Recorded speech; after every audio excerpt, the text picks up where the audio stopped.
जी अस्सलाम वालेकुम। Kaif 5 lecture 61 start करते हैं। अच्छा जी, पिछली क्लास वाले डिस्कशन को अगर मैं रिज्यूम करूं तो हम इस नतीजे पे पहुंचे थे मोहतरम कि जब सवाल में गुडविल आ जाया करेगी और एनसीआई प्रोपोर्शनेट बेस पे होगी। इधर लाओ, ये कल वाला सवाल ना ऑलरेडी वाइट बोर्ड पे लिखा हुआ है, ये वाला सवाल है। अगर एनसीआई प्रोपोर्शनेट पे है तो फिर अच्छा, अब ना ज्यादा कोई लॉजिक्स छोड़े पड़े जो मैंने दी थी वो सब फारिग, बस सादा सी बातें। अब पेपर पॉइंट ऑफ व्यू से फिंगर टिप्स वाली बातें, जो डायग्राम्स हैं बस उस पर लॉजिक छोड़ें। जिसकी लॉजिक ज़रा याद रखनी होगी और उससे कोई फ़ायदा होगा वो मैं ज़रूर बता दूंगा आपको, यार इस लॉजिक को भी ज़रा याद रखना। एनसीआई प्रोपोर्शनेट बेस पे अगर हो, प्रोपोर्शनेट कैसे होती है कि इसके प्रोपोर्शनेट शेयर ले लिया। अगर एनसीआई प्रोपोर्शनेट पे रखी हुई है तो गुडविल आएगी पार्शल। अगर पार्शल गुडविल आती तो फिर इंपेयरमेंट लॉस की एंट्री यहां नजर आनी थी वर्किंग 3 में, सीआरई में। तो ये हमने पढ़ी थी, सीआरई डेबिट गुडविल क्रेडिट। अगर एनसीआई फेयर वैल्यू पे, अच्छा एनसीआई की फेयर वैल्यू के दो तरीके हैं, होमवर्क के सवाल में भी आपने देखा होगा। कभी आपको फेयर वैल्यू वैसे ही दे देगा एनसीआई की, कभी आपको कहेगा इमरान खान के एक शेयर की मार्केट में ये कीमत है। इमरान खान के शेयर से मुराद है इमरान खान ने जो सब्सिडरी का शेयर खरीदा हुआ है, सब्सिडरी के एक शेयर की कीमत बता देगा, उसे हम इमरान खान के नंबर ऑफ शेयर से मल्टीप्लाई कर देंगे तो एनसीआई की फेयर वैल्यू निकल आएगी। लेकिन जब एनसीआई फेयर वैल्यू पे आ जाएगी ना, देखना मेरी उंगली का इशारा, जब एनसीआई फेयर वैल्यू पे आ जाएगी तो फिर गुडविल आएगी फुल। जब फुल गुडविल आएगी तो फिर आपको उसे क्या करना पड़ेगा, इंपेयर करना पड़ेगा। इंपेयर जब भी करेंगे आप, तो आप इंपेयर करने के लिए मैं चाहता हूं कि गुडविल की इंपेयरमेंट का नुकसान दोनों बर्दाश्त करें। उसका एक ही तरीका है, ऐसी जगह ले जाओ जहां दोनों को शेयर जाता है, इसलिए हमने यहां नुकसान रिकॉर्ड किया था। और अगली बात हमने ये की थी, वो तो बड़ी आसान थी। अगर बेचा पेरेंट ने तो पेरेंट अपना गेन रिवर्स कर ले, यानी पेरेंट का गेन ये पड़ा हुआ ना, ये रिवर्स कर ले। अगर बेचा सब्सिडरी ने तो सब्सिडरी अपना गेन रिवर्स कर ले। तो सब्सिडरी की अर्निंग यहां पड़ी हुई है, सब्सिडरी अपना गेन रिवर्स कर ले। वर्किंग कैसे करनी है, भेजा हुआ स्टॉक भी पड़ा होगा, जो भेजा है उसने पेरेंट ने वो भी होगा, इसका कुछ नहीं करना, पड़ा हुआ है। अगर भेजा पेरेंट ने है तो वैसे ये पड़ा किसके स्टॉक में होगा, सब्सिडरी के। तो सब्सिडरी के स्टॉक में 180 पड़ा हुआ है, क्योंकि पेरेंट ने सेल किया है तो इसलिए ये सेलिंग प्राइस पे पड़ा होगा। किसके एतबार से सेलिंग प्राइस छोड़ो, ये सेलिंग प्राइस पे पड़ा होगा। तो इसको सेल वाली फिगर से डिवाइड करना है, यानी वो C + P = S, cost plus profit equal sale वाला फार्मूला, इसको सेल से डिवाइड करें, मल्टीप्लाई प्रॉफिट से करना है, ये प्रॉफिट की फिगर आ जाएगी। और इसकी एंट्री मैंने आपको बता दी है। अच्छा जी, यही होमवर्क के सवाल में था। अगर आप देखें होमवर्क के सवाल में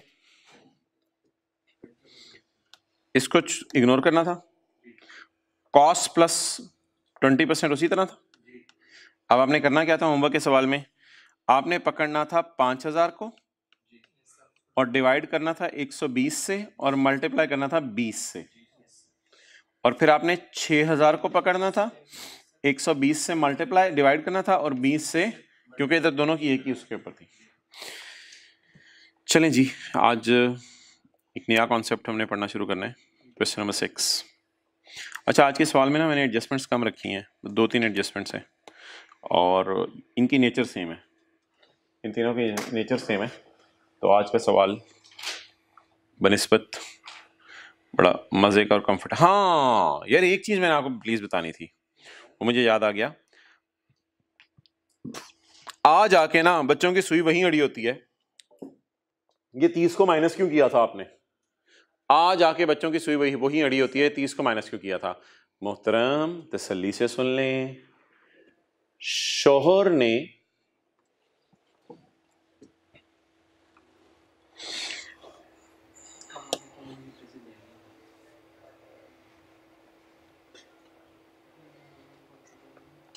ये देखें,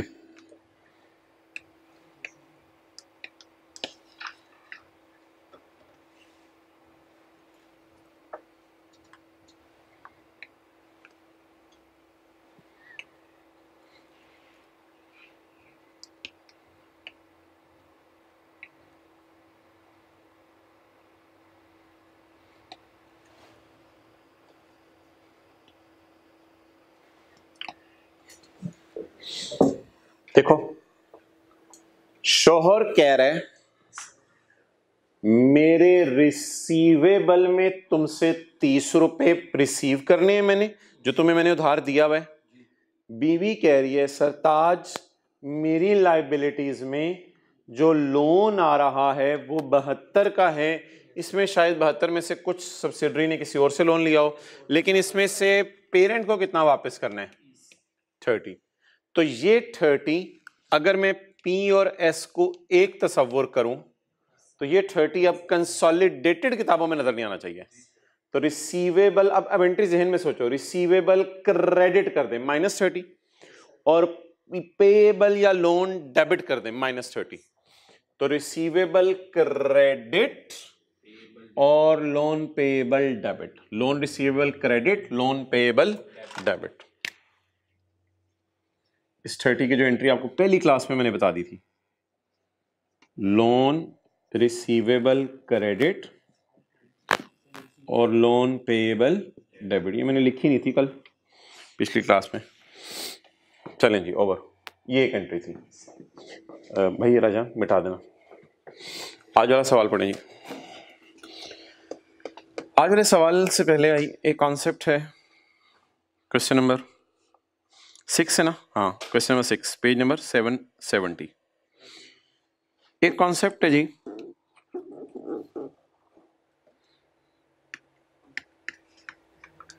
यूफोन, जिसे मैं सब्सिडरी भी कह सकता हूं। यूफोन फर्ज करें इनकॉर्पोरेट हुई थी। इनकॉर्पोरेट से मतलब है पहली दफा बनी थी 1 जनवरी 1990 कर लेते हैं, 1 जनवरी 1990। तो 1 जनवरी 1990 को यूफोन बनी थी। पीटीसीएल ने एक्वायर किया, इससे पहले सऊदी किंग के पास थी और इमरान खान के पास। पीटीसीएल ने इसे एक्वायर किया 1 जनवरी 2013 को। ठीक है जी।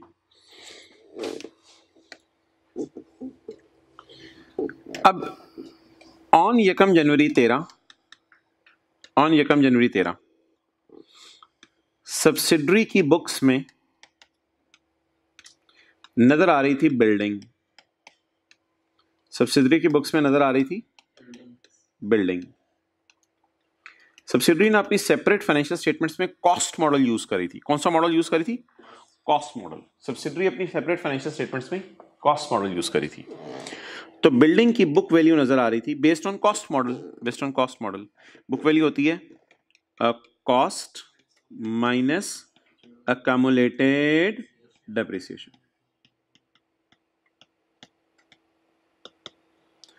तो सब्सिडरी की बुक्स में जो बुक वैल्यू आ रही थी या कॉस्ट माइनस अक्यूमुलेटेड आ रही थी, वो फर्ज करें इसने 500 मिलियन की बिल्डिंग खरीदी थी, डेप्रिशिएट होते होते होते होते होते 340 मिलियन इसकी बुक वैल्यू आ रही थी।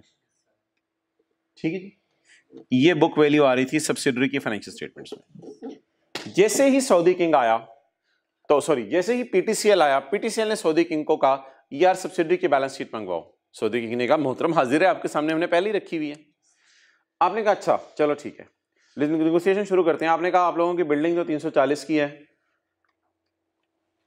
सऊदी किंग ने ऐसे देखा, ओ भाई किधर, कौन सी बिल्डिंग 340 की? ओ भाई चपेड़ मारो इन्हों, और ये हिस्टोरिकल कॉस्ट पे पड़ी हुई है।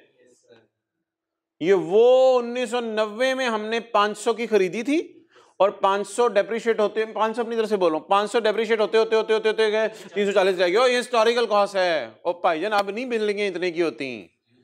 अब ये 340 को समझ ले 3,40,000, अब नहीं 3,40,000 की। मोहतरम ये तो आप गलत डिसीजन ले रहे हो। तो अब मुझे जरा सोच के बताओ कि ये क्या सऊदी किंग ये कह सकता है कि इस प्राइस पे जरा डिसीजन ना लो, ये बिल्डिंग बहुत महंगी हो चुकी है अब। तो मुझे बता दो सेपरेट फाइनेंशियल स्टेटमेंट्स में, सेपरेट फाइनेंशियल स्टेटमेंट्स में ये कितने पे नजर आ रही है? 300। सऊदी किंग क्या मजबूर करेगा इसको फेयर वैल्यू पे लेके जाओ, फिर डिस्कशन करते हैं कि बेचने मैंने तुम्हें सब्सिडरी को या नहीं। तो फर्ज करें फॉर कंसोलिडेशन पर्पस मैंने इसकी फेयर वैल्यू निकाली on acquisition date. What is my acquisition date? 1 जनवरी 13। वैसे बताएं यूफोन कब बनी थी? 1 जनवरी 1990 को। मैंने आपको बताया था पीटीसीएल बनी थी 1 जनवरी 1970 को और ये बनी थी 1990 में। तो यूफोन ने बिल्डिंग कोई ना कोई खरीदी होगी, 5 लाख की खरीदी होगी। वो 5 लाख वाली बिल्डिंग डेप्रिशिएट होते होते हो सकता है 50 साल इन्होंने उसकी लाइफ एज्यूम की हो। तो 5 लाख वाली डेप्रिशिएट होते होते, मैं एग्जैक्ट फिगर्स की तरफ नहीं बोल रहा, ऐसी बात कर रहा हूँ, 5 लाख डेप्रिशिएट होते होते होते 3,40,000 पे पहुंच गई भी है। एट एक्विजिशन डेट ऑन 1 जनवरी 13 पीटीसीएल आया बंदे लेके, चल सऊदी किंग निकल, मैं खरीदना चाहता हूँ इसको। अब सऊदी किंग ने कहा तमीज से बात करो, ठीक है कोई मसला नहीं, सब्सिडरी तूने खरीदनी है खरीद, लेकिन तमीज से बात करो। अब मोहतरम क्या होगा, इसकी फेयर वैल्यू लगाई जाएगी। इसकी फेयर वैल्यू फर्ज करें for the sake of discussion, इसकी फेयर वैल्यू आ गई 500। इसकी फेयर वैल्यू आ गई 500। अब आप कहेंगे सर आप मुझे ऐसे क्यों नहीं कैलकुलेशन करवा रहे? बुक वैल्यू, मुझे तो आदत पड़ा हुआ रहे, book value 340, revalued amount 500, revaluation surplus balancing 160। और ठीक है यार ऐसे करनी है, ऐसे कर लेना आप कैलकुलेशन, वो आपकी मर्जी है, क्योंकि ये आपको IAS 16 से आदत पड़ी हुई है, ये बीवी है बिल्डिंग की। लेकिन वो कॉस्ट मॉडल यूज करा था अपनी किताबों में, लेकिन हमें कंसोलिडेशन के लिए किस पे लाना पड़ा? मार्केट वैल्यू पे। हमें कंसोलिडेशन के लिए मार्केट वैल्यू पे लाना पड़ा। तो व्हाट वाज द बीवी? 340। What is the market value? 500। मुझे बताओ कि सऊदी किंग क्या मुझे कह रहा है कि खुदा के लिए इस बिल्डिंग पे तो महंगी बिक जानी है, अगर तुम मेरे जाते ही इस बिल्डिंग को बेच दोगे तुम्हें तो अच्छे खासे पैसे दे के जाएगी। अब मुझे बता दें, ये जो हमने कैलकुलेशन की हुई है बीवी और फेयर वैल्यू को कंपेयर करके वर्सेस वाली कैलकुलेशन और सरप्लस आता था IAS 16 में, और ये वो कौन सा कॉलम होता था? ये एसेट वाला कॉलम होता था, आगे सरप्लस P&L वाले कॉलम डलते थे। अब मुझे बता दें,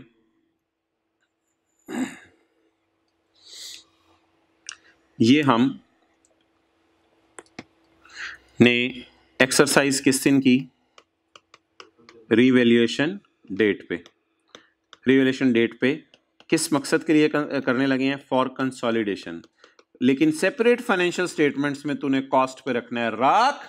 कंसोलिडेशन का स्टैंडर्ड कहता है चाहे आपने कॉस्ट पे रखा हो, कंसोलिडेशन का स्टैंडर्ड है IFRS 3 और 10, वो कहते हैं चाहे आपने कॉस्ट पे रखा हो एसेट को, मेरी तरफ से फारिग करो इसको, और भाईजान कंपनियां बिकने लगी हैं, चीजों को फेयर वैल्यूज पे लाओ।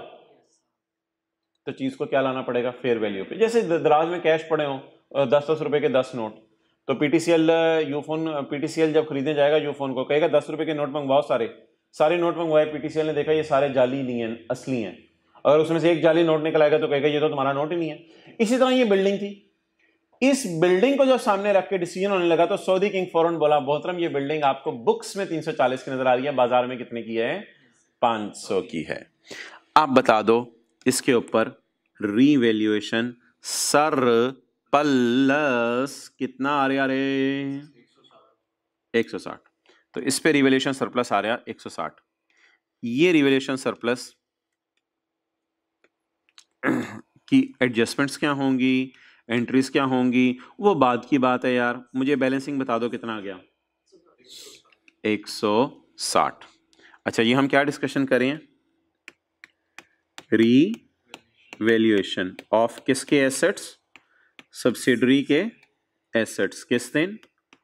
On acquisition date. Consolidation date में बाद में बात करता हूं। On acquisition date. चलें जी, कहीं इसको नोट कर लें किताब के अंदर, जगह इसी सफ़े पे खाली है। बीवी को किस पे लेके जाने? फेयर वैल्यू पे, आसमान पे लेके जाने। तो कितना सरप्लस आ गया? 160। मैं ऐसा करता हूँ, ये वाली जो लाइन है देखो इधर, ये वाली लाइन में एंड पे बता दूंगा, दिखा दूंगा आपको। अभी जरा खुला खुला करके नोट कर लो।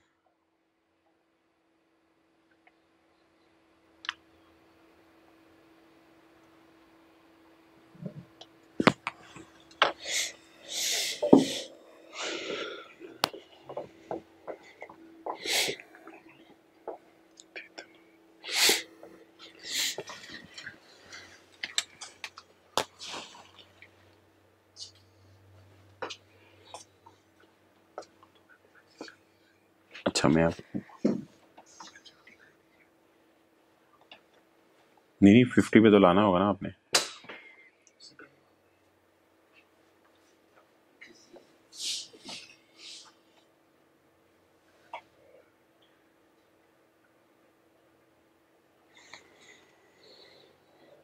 बल्कि सारा ही नजर आ रहा है, ठीक है। अच्छा इधर आओ।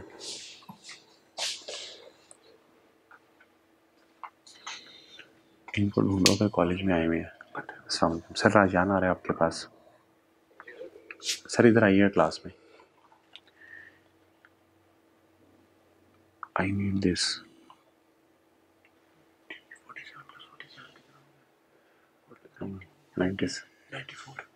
I need this and Tamim एक सबसे पैसे। ये दोनों बातें उनको बता दो तो जवाब आ रहे हैं ना। और उन्हें कहो ये ना अगर मंगवा सकें इधर से मिल जाएंगे बरकत मार्केट से, ये मुझे मंगवा दें।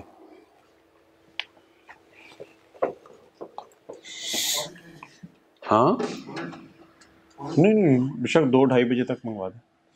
47 + 47 ओके।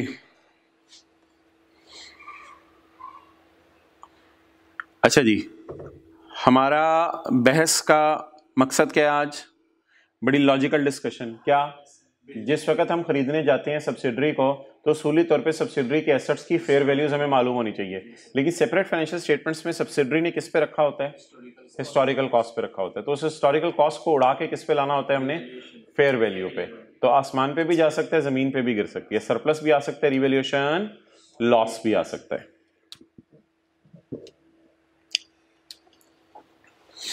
अच्छा यार एक बात सुन लो,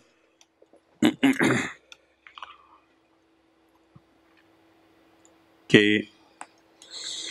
ये जो सरप्लस वगैरह है ना सब्सिडरी के, सर जी वो रायान लड़के ना वो 2 बातें आपको बताएगा 2-2:30 बजे तक। एक काम अभी कर दें और एक ये ना ये जो एडजस्टमेंट अकाउंट है, एडजस्टमेंट अकाउंट है, इट विल मेक सेंस। ये बड़ी सेंस मेक करेगा। इधर देखना यार, इधर देखना।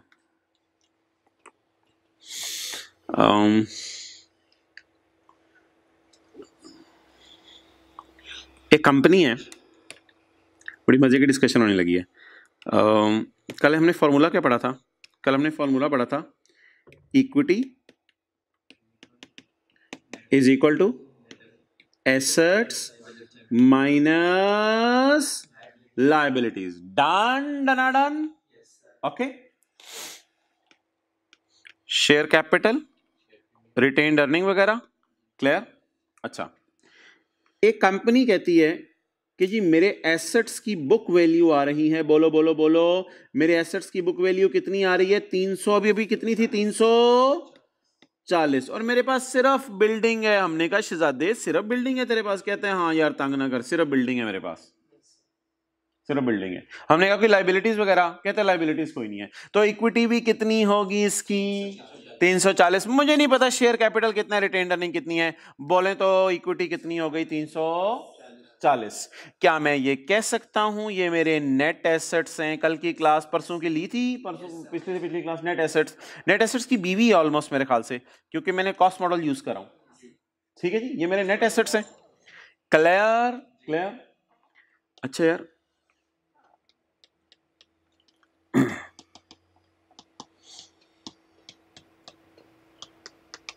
अगर मैं सरप्लस रिकॉर्ड करना चाहूं, आपने मुझे बताना है, अगर मैं सरप्लस रिकॉर्ड करना चाहूं तो इस 340 में कितना डालूंगा तो सरप्लस रिकॉर्ड हो जाएगा? आपको सरप्लस की फिगर याद है? जबानी मुझे दिखानी तो नहीं पड़ेगी।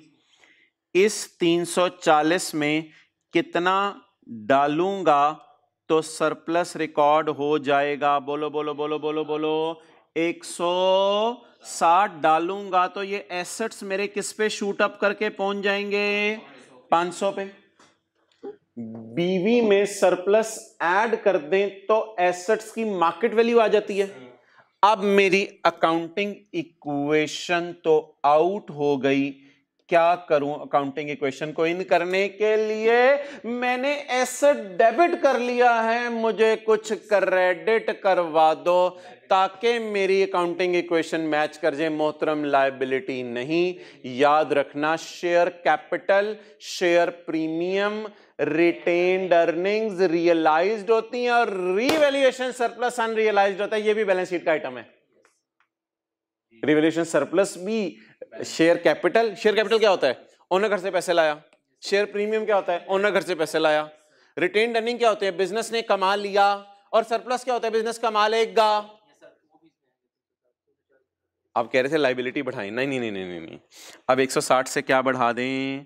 बोले बोले बोले इक्विटी को बढ़ा दें 160 से। जब इक्विटी को मैंने बढ़ा दिया 160 से, तो बोलो 160 से जब इक्विटी बढ़ाई तो ये फिगर किस पे पहुंच गई? 500 पे। सर इतना स्यापा करके आपने हमें ये अगर एंट्री करवानी थी तो सर ना ही स्यापा डालते, asset debit 160, revaluation surplus credit 100। हाँ एंट्री ये करवानी थी, लेकिन मैंने साबित करना था ये इक्विटी में जाता है सरप्लस। ये मैंने साबित करना था सरप्लस कहाँ जाता है? इक्विटी के अंदर जाता है। तो नो नो नो नो, ये बिल्कुल नोट करने की जरूरत नहीं। ऐसे ये लिखोगे फिर नोट करोगे, बस ये देख लो asset debit revaluation surplus credit. ये इतना स्यापा आपको क्यों कराया? क्योंकि मैंने ना फाइनल अकाउंट नहीं पढ़ाया हुआ। तो फाइनल अकाउंट में हम इंशाल्लाह देख लेंगे रिटेन्ड अर्निंग, रिवैल्यूएशन सरप्लस इकट्ठे आ रहे होते हैं। तो छोड़ो इस बात को। तो मोहतरम ये जो सरप्लस वगैरह आया करेंगे ना, सरप्लस वगैरह ये आपने यहां डाल दिया करने हैं, ये आपने यहां डाल दिया करने हैं सरप्लस वगैरह। शेयर कैपिटल आ गया, रिटेन्ड अर्निंग आ गया, रिवैल्यूएशन सरप्लस आने के बाद अब माशाल्लाह ये बुक वैल्यू ऑफ एसेट्स मेरे नहीं होगी, ये होगी मेरे एसेट्स की फेयर वैल्यू। ये मेरे एसेट्स की क्या होगी? फेयर वैल्यू टाइप चीज आ जाएगी। क्लियर? तो सादा सी बात यार, वो वाली बात छोड़ना और प्लीज वीडियो रिवाइंड करके नोट भी नहीं करनी। मुझे बता दें what is the format of working one? Share capital of subsidiary, retained earning of subsidiary and revaluation surplus on the assets of subsidiary. Done. एक बात याद रखना, सब्सिडरी का शेयर कैपिटल बैलेंस शीट में नजर नहीं आता, वर्किंग वन में नजर आता है। पहली क्लास कटिंग में यूज होता है। याद रखना सब्सिडरी की रिटेन्ड अर्निंग बैलेंस शीट में नजर नहीं आती है, सब्सिडरी के सरप्लस बैलेंस शीट में नजर नहीं आते, यहाँ नजर आते हैं वर्किंग वन में। तो जहां सब्सिडरी की इक्विटी पड़ी है तो वहीं ये वाली इक्विटी भी ले आए। वो जरूरी नहीं है, वो अलग बहस है कि इमरान खान वो क्या पसंद कर रहे हैं, इसका कोई वो जरूरी नहीं है। सबसे नहीं, ये सब्सिडरी के एसेट्स आ रहे हैं फेयर वैल्यू के ऊपर। ओके जी, done. Okay, last concept of today. मुझे बता दें यार कि अब मैं क्या 160 की एंट्री करूं? मुझे बता दें सेपरेट बुक्स में कितने पे पड़ा है? सेपरेट बुक्स में कितने पे पड़ा है? 340 में कॉस्ट मॉडल पे पड़ा है। बोले क्योंकि ये मैंने कॉस्ट माइनस इनकम रिडक्शन लिखी है। सेपरेट बुक्स में किस पे पड़ा है? कॉस्ट मॉडल पे। मैं कंसोलिडेशन के लिए किस पे लाना चाहता हूं? फेयर वैल्यू के ऊपर। सेपरेट में वो करता रहे कॉस्ट मॉडल, मुझे उससे कोई फर्क नहीं पड़ता। कंसोलिडेशन के लिए लाना जरूरी है, वरना गुडविल्स गलत निकलेंगी। तो सेपरेट कंसोलिडेटेड बुक्स में, सेपरेट बुक्स में कितने पे पड़ा है? मैं उठा के किस पे लाना चाहता हूं? 500 पे। मुझे बता दें मुझे सरप्लस आ रहा है या लॉस आ रहा है? सरप्लस आ रहा है। तो अब ऐसा करते हैं मोहतरम, जनरल एंट्री लिखते हैं इसकी। क्या जनरल एंट्री बनी? बोले asset debit surplus in working one credit, जहां उसकी इक्विटी वगैरह पड़ी हुई है। नहीं ओसीआई नहीं, बैलेंस शीट में ओसीआई का लफ्ज नहीं यूज करना, बस सरप्लस इन वर्किंग वन। और ऐसे ही कुछ बच्चे फिर भी तंग करते हैं क्लास में कि सर फिर भी सर बता दें ये रिवैल्यूएशन सरप्लस यहाँ क्यों आ रहा है। तो मैं उन्हें फिर यही बात करके ना ख़त्म कर देता हूँ बात। मोहतरम नहीं, मैं उन्हें कहता हूँ यार देखो आप ज़्यादा बहस में ना पड़ो। ये देखो अगर ये बिल्डिंग बिक जाती तो इसका प्रॉफिट रिटेन्ड अर्निंग में आ जाना था, नहीं बिकी तो सरप्लस में डाल दो इसका प्रॉफिट। ज्यादा ही जो बच्चे फिर बहस करते हैं ना कि सर फिर भी सरप्लस यहां क्यों आ रहा है, अगर ये बिल्डिंग ना बिकती तो, अगर बिल्ड बिक जाती तो इसका प्रॉफिट रियलाइज हो जाता, यानी बाजार में बेच के पैसे आ जाते, फिर इसका प्रॉफिट रिटेन्ड अर्निंग में चला जाता, रिटेन्ड अर्निंग में चला जाता। लेकिन अभी मैं क्या कह रहा हूं, नहीं बिकी तो कहां शो कर दें? रिवैल्यूएशन सरप्लस में।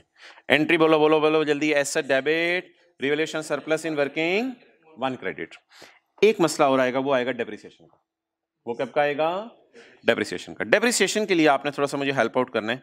डेप्रिसिएशन के लिए ये मैंने पहली एंट्री कर दी, डेप्रिसिएशन की एंट्री मैं नहीं करूंगा।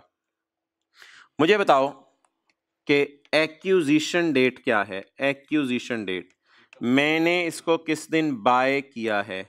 What is my acquisition date? 1 जनवरी 13। अगर डिफरेंट ऑप्शंस आपके सामने, अगर कंसोलिडेशन डेट मेरी 1 जनवरी 13 को ही हो, तो फिर मोहतरम ऐसी सूरत में डेप्रिसिएशन की टेंशन लेने की जरूरत नहीं है, ठीक है। लेकिन अगर कंसोलिडेशन में 31/12/13 पे खड़े होके करूं, मैंने खरीदा कावे सब्सिडरी को 1 जनवरी, ये मेरी नो वाली डेप्सिएशन वाली बात, अगली वाली बात पढ़ के समझ आनी है, ऐसे नहीं आनी। मैंने खरीदा कब सब्सिडरी को? 1 जनवरी 13 को। 1 जनवरी 13 से 31/12/13 तक जिद्दी सब्सिडरी कॉस्ट मॉडल वाली डेप्सिएशन रिकॉर्ड कर रही होगी सेपरेट फाइनेंशियल स्टेटमेंट्स में, और मैं चाह रहा हूँ फेयर वैल्यू वाली डेप्सिएशन रिकॉर्ड हो। तो बोलो कितने साल हो गए हैं कि मैंने उसको खरीदा हुआ है? 1 साल से वो सब्सिडरी क्या कर रही है? कॉस्ट मॉडल वाली डेप्सिएशन यूज कर रही है। मैं तो खरीदने के बाद वाली टेंशन है ना। 1 साल से वो कौन सा मॉडल यूज कर रही है?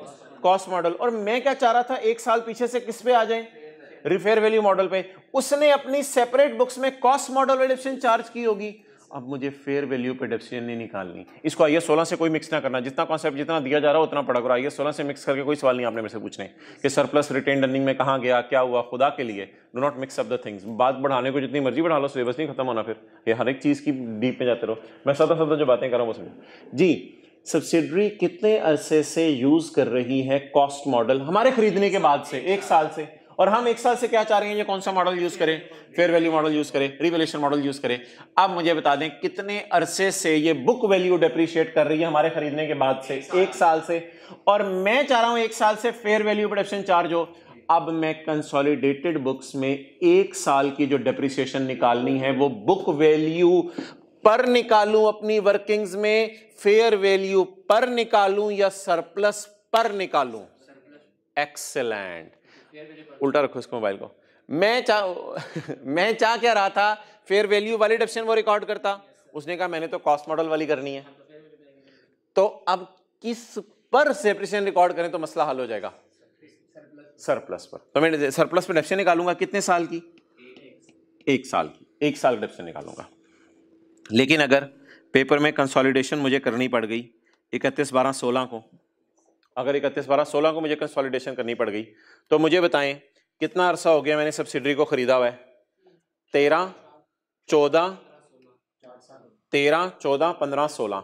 4 साल से जिद्दी सब्सिडरी अपनी सेपरेट फाइनेंशियल स्टेटमेंट्स में किस मॉडल वाली डेप्सिएशन रिकॉर्ड करी होगी? कॉस्ट मॉडल वाली। और 4 साल से मैं चाह रहा हूं ये कौन सी वाली डेप्सिएशन रिकॉर्ड करे? रिवैल्यूएशन मॉडल वाली डेप्सिएशन रिकॉर्ड करे। तो 4 साल से वो डेप्रिसिएशन रिकॉर्ड करी होगी सेपरेट बुक्स में, किस पे? कॉस्ट मॉडल पे। और 4 साल से मैं चाह रहा हूं कि वो रिकॉर्ड करती फेयर वैल्यू मॉडल वाली। तो कॉस्ट मॉडल वाली तो उसने कर ली हुई है, सरप्लस वाली कर लेते हैं। सरप्लस वाली हम कर लेते हैं रिकॉर्ड। क्लियर? तो सरप्लस वाली हमने रिकॉर्ड करनी है, डेप्रिसिएशन सरप्लस पे निकलनी है। लेकिन कितने साल की? अब 4 साल की डेप्रिसिएशन निकला करेगा। क्लियर? चलें जी, लेट्स स्टार्ट। अब आज का सवाल शुरू करते हैं प्रॉपर तरीके से। ये नोट कर लें, डेप्रिसिएशन की डिस्कशन उसी के ऊपर ना, डिस्कशन ऑफ डेप्रिसिएशन। जी मोहतरम, डन। अब आप पैरा नंबर्स लिखें और उनको जाके सॉफ्ट में बेशक बता भी देंगे।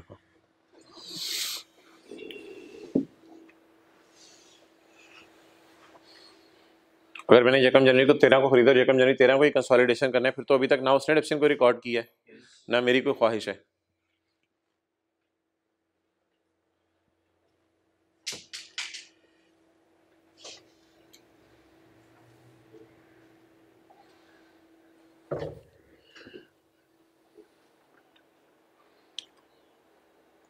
कितनी ऑप्शन है कंसोलिडेशन रेट में?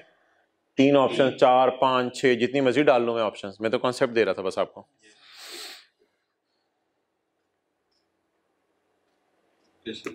Discussion of depreciation on revaluation surplus, ये भी याद रखना, रिवैल्यूएशन सरप्लस पे डेप्रिसिएशन रिकॉर्ड हुआ करेगी। Discussion of depreciation on revaluation surplus. Cost model reduction वो खुद रिकॉर्ड करा होगा, फेयर वैल्यू वाली हमारी ख्वाहिश होगी, तो फिर हम सरप्लस रिडक्शन रिकॉर्ड कर लेंगे। Do not mix up things with IAS 16, otherwise you will be परेशान। और ये डेप्रिसिएशन रिकॉर्ड करने की वही एंट्री होगी, depreciation debit, account depreciation credit, वो मैं करवाऊंगा अभी एंट्रीज, वो एंट्रीज वही होंगी। चलो जी, सवाल कह रहा था भाईजान, आ जाओ शुरू करिए। चलें जी, सारी चीजें उतारें। P Limited acquired 70% शेयर, शुक्र है 70% दिया हुआ है आज। P Limited acquired 70% shares of S Limited, question number 6, page number 770. P Limited acquired 70% shares of S Limited on 1 जनवरी 2011। ये कौन सी डेट है? एक्विजिशन डेट है या कंसोलिडेशन डेट है? एक्विजिशन। 4 रुपीज। ये क्या चक्कर है? ये क्या चक्कर है यार?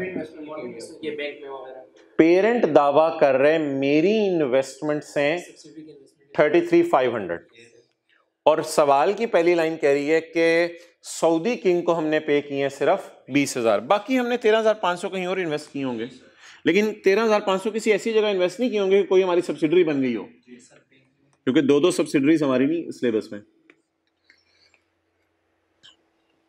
तो इसमें 20,000 paid to Saudi king on 1 जनवरी 11। 33,000 में 20,000 वर्किंग 1 में जाएगा, हाँ, और बाकी की टेंशन नहीं आपको। 33,500 में से 20,000 वर्किंग 1 में जाएगा।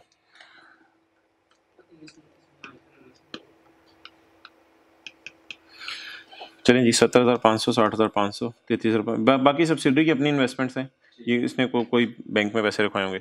डेटर आ रहे हैं, इन्वेंट्री, ओहो आज बड़ा ज़बरदस्त हुआ, डेटर और इन्वेंट्री आ रहे हैं। अच्छा, होमवर्क के सवाल में तो ऐसे नहीं था, होमवर्क में भी ऐसे ही था, डेटर और इन्वेंट्री आ रहे थे, फिर इन्वेंट्री वाली एडजस्टमेंट इन्वेंट्री में करनी पड़ी थी। ओके, शेयर कैपिटल आ रहा है, शेयर प्रीमियम आ रहा है, रिटेन्ड अर्निंग्स आ रही हैं। ये रिटेन्ड अर्निंग्स का बता दो क्या करना है। पेरेंट की कहाँ जानी है? वर्किंग 3, और सब्सिडरी की वर्किंग 2। यार ये आज नई चीज आ गई है क्या? कैपिटल रिजर्व, जनरल रिजर्व भी इनको कहते हैं। सर ये क्या होते हैं? यार ये रिटेन्ड अर्निंग की टूटी हुई बाजू होते हैं। सर ऐसे लफ्ज़ ना बोलने दें। ये रिटेन्ड अर्निंग की टूटी हुई बाजू होती है।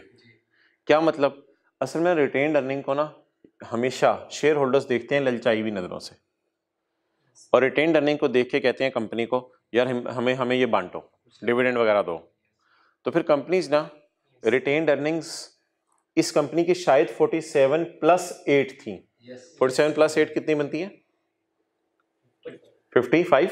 हाँ 55। इसकी शायद रिटेन्ड अर्निंग 55 थी, लेकिन 55 में से हमने 8 तोड़ के इधर शिफ्ट कर दिया हुआ है। तो ये रिटेन्ड अर्निंग का टूटा हुआ हिस्सा है। जैसे कैश वाले पैसे अगर चोरी होने का डर हो तो लोग बैंक में जमा करा देते हैं, इसी तरह रिटेन्ड अर्निंग पे यूजर ललचाई हुई नजरों से देखते हैं, तो कंपनीज कुछ पैसे अलग रख देती हैं रिजर्व के नाम से कि ये पैसा अलग पड़ा हुआ है। तो लिख लो, ये रिटेन्ड अर्निंग में से कुछ पैसे अलग कर दिए हैं, ये रिटेन्ड अर्निंग में से कुछ पैसे अलग कर दिए हैं, दोनों कंपनीज ने कर दिए हैं। अच्छा, हाँ वो नहीं देंगे, इसमें से डिविडेंड नहीं देते फिर 8,000 वगैरह में से। लेकिन यार नहीं, यूजर को पता होता है यार, सबको पता होता है। अच्छा, लेकिन यार मेरे भाई, हम वेरी लकी हैं कि हम इसकी वही वाली वर्किंग्स खोलेंगे। इसकी वर्किंग हम आज नई बनाएंगे 3.1, बिल्कुल उसी जैसी 3 जैसी 3.1। ये पेरेंट की रिटेन्ड अर्निंग है और ये पेरेंट के कैपिटल रिजर्व्स हैं, बस उसी तरह की वर्किंग खोलनी है। इसकी 3.1 बना लेते हैं और इसकी 2.1 वर्किंग 2.1। और अब बताएं जी, इस वर्किंग के नीचे एक वर्किंग आ रही होगी, 3 के नीचे 3.1 और 2 के नीचे सर बाद में इनका क्या करेंगे वो देख लेंगे इंशाल्लाह। अच्छा, और क्या आ रहे हैं मेरे क्रेडिटर्स। एक बात और मुझे बताओ और गौर से बताओ और डंके की चोट पे बताओ और बताते जाओ। वो बात ये मुझे बताओ कि क्या जिस वक्त हमने सब्सिडरी को खरीदा होगा क्या उस दिन भी इसकी कैपिटल रिजर्व्स उतने ही होंगे, या हो सकता है रिटेन्ड अर्निंग भी डिफरेंट हो, कैपिटल रिजर्व भी डिफरेंट हो सकते हैं ना। तो वही वर्किंग वन के अंदर ये सारी चीजें जो है वो जाती हैं, लेकिन ये चीजें तो बैलेंस शीट वाली हैं, तो प्री वाली हमें नीचे जाके देखनी पड़ेंगी।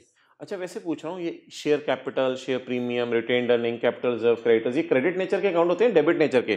क्रेडिट नेचर के। ये सारे इक्विटी और लायबिलिटीज क्रेडिट नेचर के अकाउंट होते हैं। क्रेडिट नेचर का मतलब है इनकी आम बैलेंस क्रेडिट होता है, लेकिन ये जो ऊपर वाले अकाउंट होते हैं पीपी, डेटर, इन्वेंट्री, ये कौन से नेचर के अकाउंट होते हैं? डेबिट। ये जो लफ्ज यूज होता है ना कभी कभी क्रेडिट बैलेंस, इसका मतलब है इन अकाउंट्स की क्रेडिट साइड भारी होती है। और ये जो लफ्ज यूज होता है ना डेबिट बैलेंस, इसका मतलब होता है कैश अकाउंट की डेबिट साइड भारी है। डेबिट बैलेंस, लैंड की डेबिट साइड भारी है। डेबिट बैलेंस, बैंक की डेबिट साइड भारी है। लोन पेएबल की क्रेडिट साइड भारी है। तो ये डेबिट और क्रेडिट बैलेंस का लफ्ज यूज कभी कभी हो सकता है, इसलिए कि बताया नहीं होता कि ये आपस के हैं, तो फिर ये एक्सटर्नल होते हैं। भाई पूछ रहे थे डेटर और क्रेडिटर को आपस में क्यों नहीं कैंसिल करते, ये आपस के होंगे तो सवाल बताएगा, वरना तो पीटीसीएल के अपने डेटर अलग हैं, मैंने पहली क्लास में बताया था, वो जिनसे लैंडलाइन के पैसे लेने हैं, और यूफोन के अपने डेटर अलग हैं, वो जो सरासी से पैसे लेने थे बिल के। अच्छा जी, following further information is available. छोड़ें यार फर्दर इंफॉर्मेशन को, सवाल का फेस नोट करें, सवाल का फेस नोट करें, पूरा फेस उतार लें इधर। P group consolidated statement of financial position 31 दिसंबर 14। चलें जी, प्रॉपर्टी प्लांट एंड इक्विपमेंट कितना आ रहा है? हाँ 1000 में करेंगे बिल्कुल। 70.5 और 60.5। 70.5 और 60.5। अच्छा, ब्रैकेट्स क्लोज नहीं करनी आज, क्योंकि अब हमारी एडजस्टमेंट्स आहिस्ता आहिस्ता बढ़ती जा रही हैं, ब्रैकेट्स क्लोज नहीं करनी कोई भी। इन्वेस्टमेंट में 20,000 ले जाएं, लेकिन मैं आपको एक और मशवरा देने लगा हूं, जरा देखिएगा अगर पसंद आया।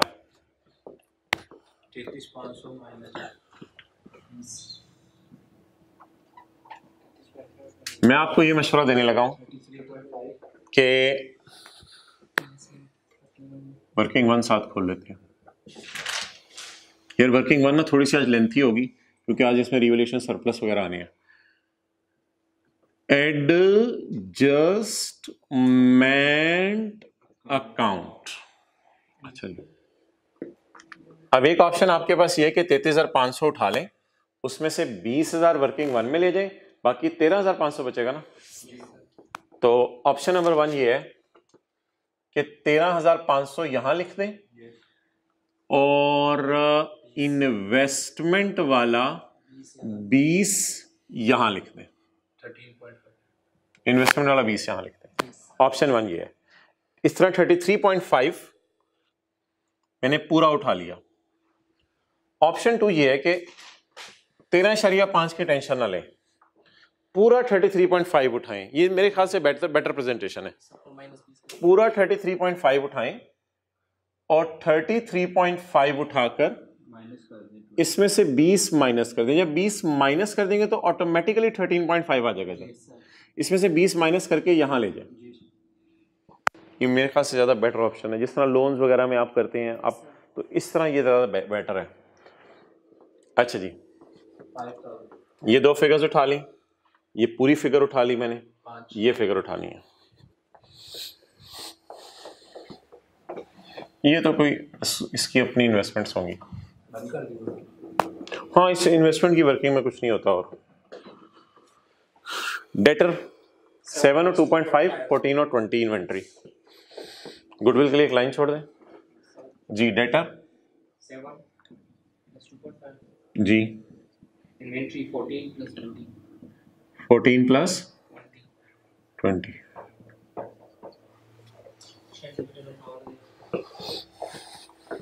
Share capital, share premium parent का 50 और 5।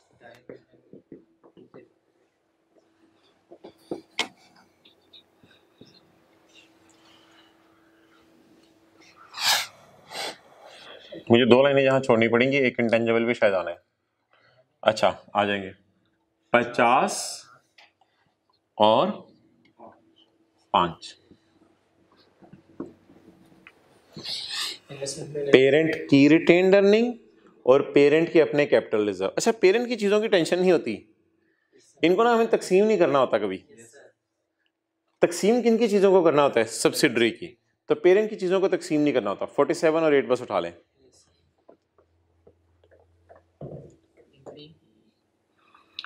वर्किंग 3 जी, किसकी रिटेन्ड अर्निंग उठाने लगे हैं हम? पेरेंट की।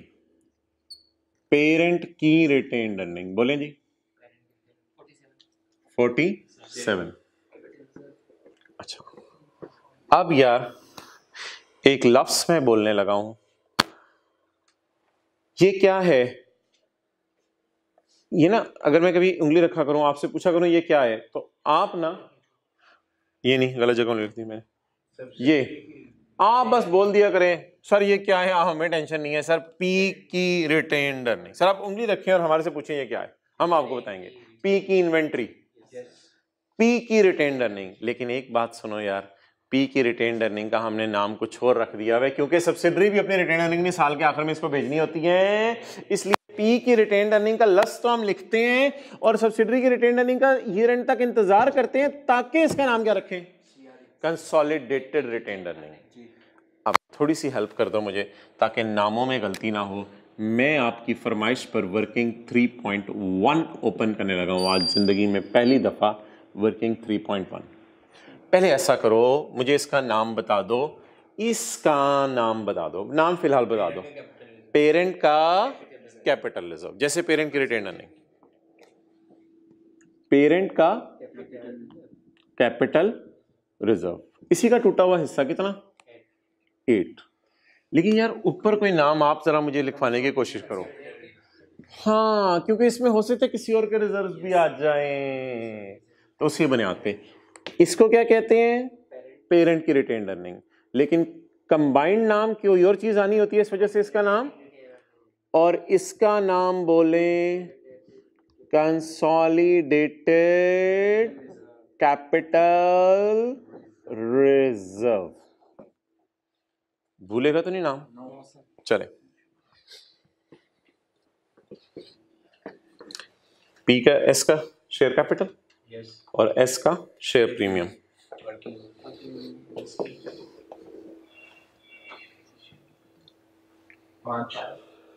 फाइव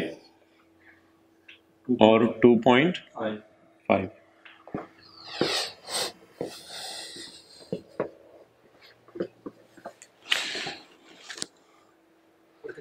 32।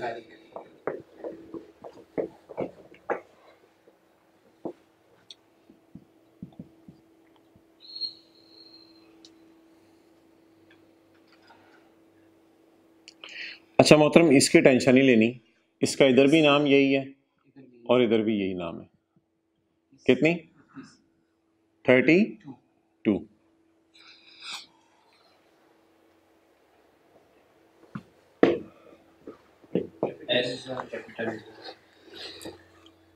इसका जब नाम मैंने एस रिटेन्ड अर्निंग रखा है तो फिर इसका भी नाम बदलने की जरूरत नहीं। एस के कैपिटल रिजर्व, इसका टूटा हुआ हिस्सा, एस के कैपिटल रिजर्व।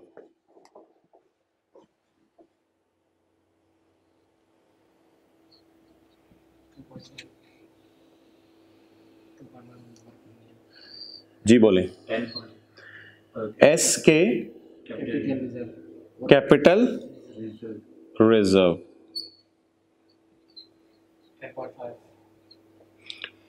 एस के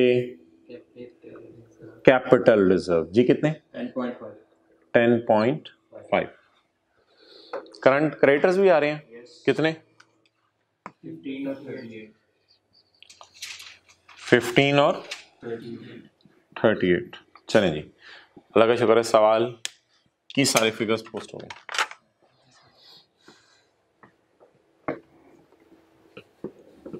उधर ही रखो यार, अभी 2-3 मिनट नोट कर लें सारी चीज़ें।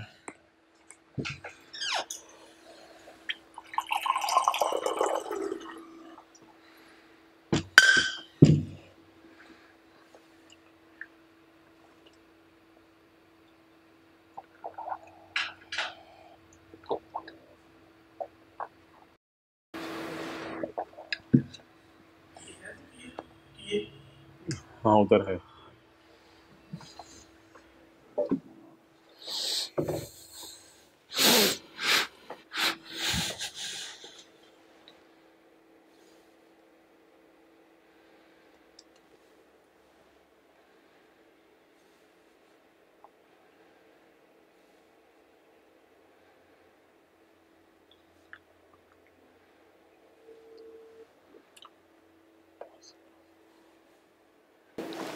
ओके चलें जी, अब आप हजरात मुझे बताएं कि सवाल का सारा डेटा पुट हो गया। थोड़ी सी एहतियात जो मैंने बताई वो अगर याद रहे, पेरेंट रिटेन्ड अर्निंग, इसका टूटा हुआ हिस्सा पेरेंट कैपिटल रिजर्व, लेकिन पेरेंट इंतजार कर रहा होता है सब्सिडरी की रिटेन्ड अर्निंग के लिए, और पेरेंट के कैपिटल रिजर्व भी तो इंतजार कर सकते हैं किसी चीज के लिए। इसलिए पेरेंट रिटेन्ड अर्निंग का इधर ऊपर टॉप पे नाम कंसोलिडेटेड रिटेन्ड अर्निंग, और पेरेंट कैपिटल रिजर्व का कंसोलिडेटेड कैपिटल रिजर्व। क्लियर जी? चलें जी, अब आप आगे फिगर्स को मूव करवाना शुरू करें। पहली एडजस्टमेंट सवाल की पढ़ें।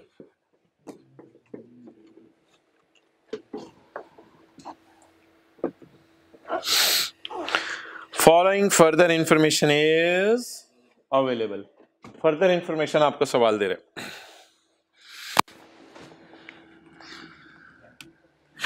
At the time of acquisition, जिस वक्त हमने सब्सिडरी को खरीदा, सब्सिडरी है द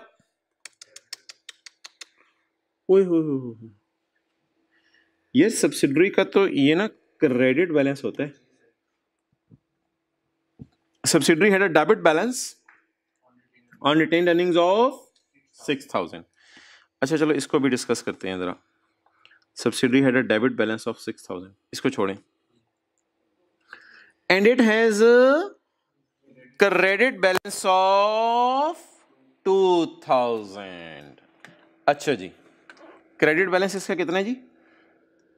2000। इधर देखो, हिम्मत करो, हिम्मत हिम्मत, हौसला। क्रेडिट बैलेंस 2000 से बढ़कर 10,500 पे चला गया। तो 2 से बढ़ के 10,500 पे चला गया। मुझे बता दो, जिस दिन हमने इसको बाय किया होगा उस दिन ये 10,500 इधर आ रहा होगा या 2,000 इधर आ रहा होगा? 2,000। तो 2,000 से बढ़कर 2,000 से बढ़कर किस पे चला गया? 10,500 पे चला गया। क्लियर? तो अब आप मुझे बता दें, ये प्री कैपिटल रिजर्व्स हैं, तो मुझे बता दें जिस दिन हमने सब्सिडरी को बाय किया था, क्या उस दिन इसकी कोई ना कोई रिटेन्ड अर्निंग होगी? जी बिल्कुल होगी, उसकी बहस बाद में कर लेते हैं। क्या जिस दिन हमने सब्सिडरी को बाय किया था इस दिन इसके कोई ना कोई कैपिटल रिजर्व होंगे? आपको पता है कि इधर प्री वाली रिटेन्ड अर्निंग आती है, अभी कुछ लिखना नहीं, और इधर प्री वाले कैपिटल रिजर्व आएंगे। तो 10.5 में से कितने कैपिटल रिजर्व कमा चुका था? 2। हमारे आने के बाद कितने कमाए? 8.5। तो फिलहाल मुझे बता दें, 10.5 में से तोड़ें इसको 2 को, और 2 कैपिटल रिजर्व इधर ले जाएं। किसके कैपिटल रिजर्व? हमारी शहजादी सब्सिडरी के। क्लियर? ये तो उसी तरह की एडजस्टमेंट होगी ना जिस तरह ये आती थी। अच्छा, रिटेन्ड अर्निंग में यार आज फड्डा डाला हुआ उसने। रिटेन्ड अर्निंग में फटा डाला हुआ है। क्या फटा डाला हुआ है रिटेन्ड अर्निंग में? कि रिटेन्ड अर्निंग का कौन सा बैलेंस आ रहा है? रिटेन्ड अर्निंग का कौन सा बैलेंस आ रहा है मेरे जिगर? कौन सा बैलेंस आ रहा? डेबिट बैलेंस आ रहा। अच्छा यार, ये तो कुछ अजीब ही कहानी हो गई है कि डेबिट बैलेंस 6,000 का आ रहा है। यानी 6000 का रिटेन्ड लॉस था। 6000 का क्या था? शायद इसीलिए सऊदी किंग बेच के चला गया सब्सिडरी को, उस पे रिटेन्ड क्या था? लॉस था। अच्छा, अब for the sake of discussion मैं एक बात करने लगा हूं। मैं ये नहीं कह सकता 6000 से 32000 पे पहुंचे। असल में बहुत बड़ी गेम हुई है। 6000 और 32000 का डिफरेंस वैसे कितना है? 6000 और 32000 का डिफरेंस बोलो बोलो, 6000 और 32000 का डिफरेंस कितना है? 26। ये 26 गलत है। इधर देखो, जिस वक्त मैंने, ये जीरो, जिस वक्त मैंने सब्सिडरी को खरीदा, ये है टाइमलाइन।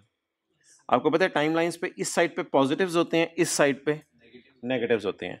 जैसे मैं आपको समझाना चाहूं, -1, -2, -3, +1, +2, +3, ये कभी सीखे किसी क्लास में? सिखाते थे टीचर?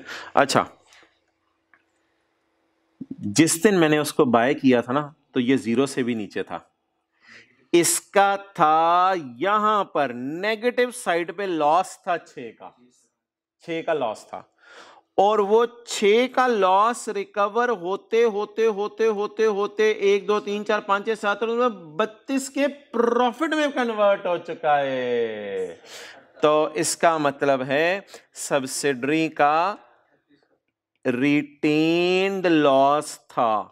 सर उसने तो डेबिट बैलेंस लिखा हुआ है। भाई इतने मुश्किल लफ्ज तो मुझे नहीं याद रहने पेपर में, इसलिए मैं रिटेन्ड लॉस लफ्ज लिख रहा हूं। और इधर रिटेन्ड प्रॉफिट है या रिटेन्ड अर्निंग है। तो मुझे बता दें, मैंने जब से सब्सिडरी को खरीदा हुआ है, क्या उसने 6 से 32, कितना है वैसे डिफरेंस 6 से 32? क्या उसने 26 कमाया? नहीं नहीं नहीं नहीं, ये वाला 6 मैंने गलत लिखा है। उसने 32 नहीं कमाया, उसने लॉस की रिकवरी करके 0 पे आया होगा, 6 तक ये कमाया होगा और 32 आगे उसने, मुझे लग रहा है खरीदने के बाद से लेके आज तक सब्सिडरी ने कमाया है 38 का। क्लियर हो गया? तो ये 38 उसने कमाया है, और ये हमारे डिसीजंस इसमें रोल प्ले कर रहे हैं, हमारे डिसीजंस इसमें रोल प्ले कर रहे हैं। क्लियर? चलें, ये नोट कर लें। ऐसे मैंने समझाया रिटेन लॉस का क्या कॉन्सेप्ट होता है और रिटेन अर्निंग का क्या कॉन्सेप्ट होता है।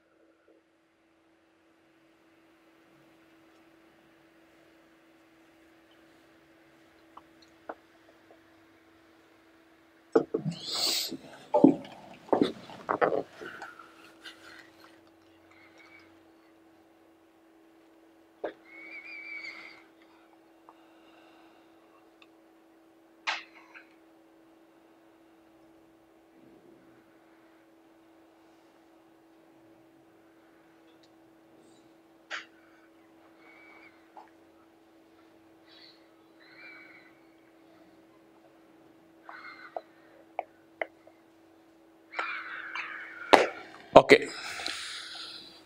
अच्छा जी, अब मुझे एक चीज बताएं आप कि अगर ऐसा सिनेरियो होता जैसे पिछले सवालों में होता था कि इधर रिटेन लॉस लूस या डेबिट बैलेंस ना लिखा होता। डेबिट बैलेंस का मतलब फिर लॉस है ना, डेबिट का मतलब आपको होता है लॉस होता है, डेबिट लॉसेस के लिए यूज होता है। अगर इधर 6000 वैसे डेबिट बैलेंस ना होता बल्कि 6000 की रिटेन अर्निंग ही होती, तो फिर हम क्या करते? फिर हम बड़ा कॉन्फिडेंस से कहते +6 +32 पे चला गया, +6 +32 पे चला गया। लेकिन अभी क्या हो रहा है? -6 +32 पे जा रहा है। अगर +6 +32 पे जाता तो हम कहते हैं 32 में से 6 है इधर और 6 इधर है, लेकिन ये तब लिखते जब रिटेन्ड लॉस ना होता, रिटेन, और हम कहते 32 में से 6 पहले का कमा चुके थे और 26 हमने कमाया। तो 32 - 6 पोस्ट कितना आना था हमारे खरीदने के बाद? 26, और 26 को फिर हमने दोनों में तकसीम कर देना था। लेकिन अभी तो 26 को दोनों में तकसीम नहीं करेंगे, वो तो कहेंगे हमने तो लॉसेस को प्रॉफिट्स में कन्वर्ट किया है। अब यार एक काम मैं कर दूं, लॉजिक शॉजिक मैंने नहीं बतानी और लॉजिक आपने मुझे बतानी है।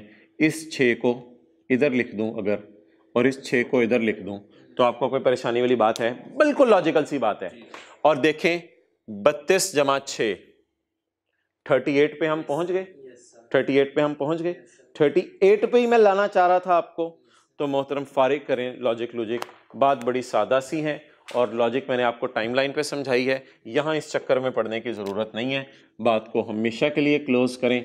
बात का क्या तरीका है, अगर आता था पॉजिटिव 6 तो ये होता था, आज क्या रिटेन्ड लॉस। अगर प्रॉफिट होता था तो ऐसे होता था पिछले सारे सवालों में, लेकिन अभी क्या है, लॉस है। तो मोहतरम फिर ऐसा कर लें, इसको ना प्री यहीं लिख दें इसी के नीचे, क्योंकि ना ये 6 और 32 मिलके 38 कमा के दे रहे हैं। अब 6 इधर लिख दें, लेकिन यार एक मसला है ना, हमने नेट एसेट्स निकालने हैं तो 6 में इधर नहीं लिख सकता। तो मेरी रिक्वेस्ट है, इसको ना नेगेटिव में लिखने दो मुझे। अब आप कह रहे होगे सर ये कौन सी काउंटिंग पढ़ा रहे हैं, ये 6 इधर भी है 6 इधर भी है ना। यार ऐसा तो ना करना, इतनी तो नहीं जाती कर, 6 इधर भी है इधर भी है, साइन डिफरेंट यूज किया ना। लेकिन मैं इधर लिखना क्यों चाह रहा हूँ नेगेटिव में। आज जिंदगी में पहली दफा टी काउंट में हमने कोई चीज नेगेटिव में लिखी है। वैसे टीचर्स ये पसंद नहीं करते टी काउंट में चीजें नेगेटिव में लिखना, लेकिन हमारा मकसद है नेट एसेट्स निकालने हैं। हमने नेट एसेट्स के बाद इक्विटी निकालनी है, फिर उसको प्रोपोर्शनेट शेयर निकालना है ना, तो वो फिर गड़बड़ हो जानी थी। तो इसलिए हमने रिटेन्ड अर्निंग को इधर लिखा। तो अच्छा चलो यार छोड़ना ना बहुत जज्बाती हो गया। अभी रिवोल्यूशन सरप्लस आने हैं, अभी आज रिवोल्यूशन सरप्लस भी तो आने हैं। अच्छा पुरानी चीज बताओ, 6 और 6 होता था इस तरह। नई चीज उल्टा काम करें, 6 और 6, लेकिन बेहतर है इस 6 को रिटेन्ड लॉस के तौर पे लिख दें। रिटेन्ड अर्निंग अकाउंट में लॉस आ रहा था ना। चलें आगे, ऐसी सादा सी बात थी, बहुत टाइम लग गया। लेकिन रिजर्व्स का कोई मसला नहीं, रिजर्व्स का कोई मसला नहीं। वो +2 से +10.5 की तरफ चले गए, इनकी टेंशन नहीं है। ये -6 से +32 की तरफ चला गया। डेबिट क्रेडिट तो बड़ा मुश्किल लफ्ज है, नेगेटिव पॉजिटिव से समझ आ रहा है। ठीक है जी, यहां तक कवर हो गया। चलो यार, जिसका इंतजार था वो आ गया। अब हमारी कंसोलिडेशन के अंदर रीवैल्यूएशन की एडजस्टमेंट शुरू होने लगी हैं। लेकिन यार पहली लाइन आप पढ़ के मतलब बता दो वो क्या कहना चाह रहे हैं।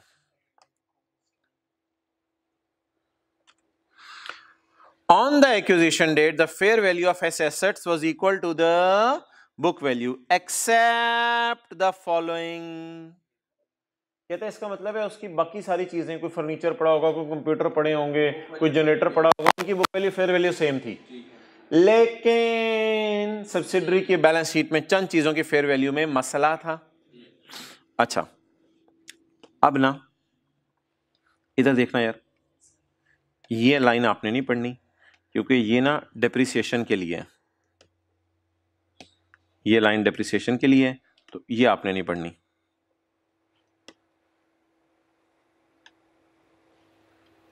चलें, अब आपने मुझे वर्किंग करवानी है जिसमें आपने मुझे बीवी और एफई का डिफरेंस निकलवाना है। ठीक है, आइए 16 वाले पैटर्न पे नहीं, बीवी का कॉलम डालेंगे, एफई का कॉलम डालेंगे, आगे रिवैल्यूएशन सरप्लस आ जाएगा या लॉस आ जाएगा। Property plant and equipment of subsidiary इन,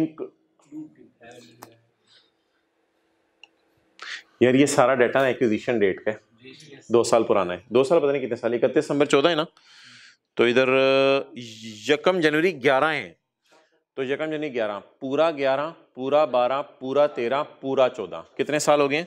4 साल हो गए हमें सब्सिडरी को खरीदे हुए। डन, 4 साल हो गए हमें सब्सिडरी खरीदे हुए। जिस वक्त मैंने उसको खरीदा था उस वक्त उसकी लैंड थी 3 की, चंद साल पहले, और अब उसकी और उसी वक्त उसकी लैंड की फेयर वैल्यू थी 4।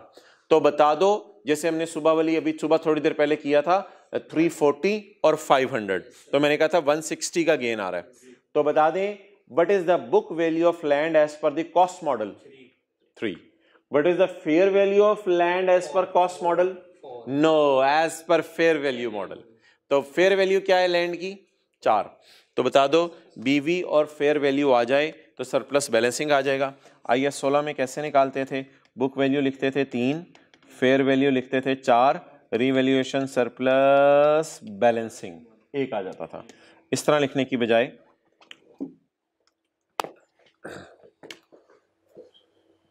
अच्छा ये ना जगह छोड़ देते हैं वर्किंग नंबर 4 के लिए एनसीआई। चलिए जी वर्किंग 5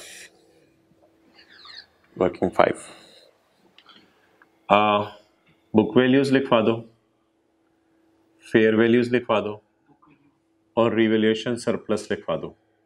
किसका 1 बाय 1 शुरू कर लो। पहले लैंड की बुक वैल्यू, फेयर वैल्यू 4, 3 वाली चीज को 4 पे लेके जाना है तो सरप्लस आएगा 1 का। चलें गुड, नोट कर लें वर्किंग 5। बस इसी पैटर्न पे बनाया करेंगे, हर एसेट का इसी तरह डेटा आ जाएगा।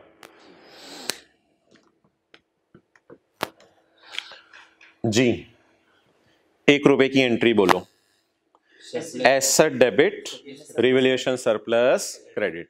अब ये जो मैं एंट्री कर रहा हूं asset debit revaluation surplus credit, ये आप मुझे बताओ, ये इसकी किताबों में ऑलरेडी कॉस्ट मॉडल पे तो पड़ी हुई है ना, तो इसलिए इसकी किताबों में तो रिवैल्यूएशन मॉडल पे लानी पड़ेगी। तो सरप्लस से एंट्री किया करेंगे या मार्केट वैल्यू से? असल में उसकी किताबों में कॉस्ट मॉडल यूज हो रहा है तो वो तो बुक वैल्यू पे पड़ी हुई है, तो हमारी एंट्री किससे हुआ करेगी? सरप्लस से हुआ करेगी। तो इस 1 रुपए की आप मुझे जर्नल एंट्री साथ साथ लिखवाते रहे, बोले एसेट डेबिट, लैंड डेबिट और revaluation surplus in working 1 credit. Land debit revaluation surplus in working 1 credit, इस 1 रुपए से। ये मैं साथ साथ जर्नल एंट्रीज कर रहा हूं।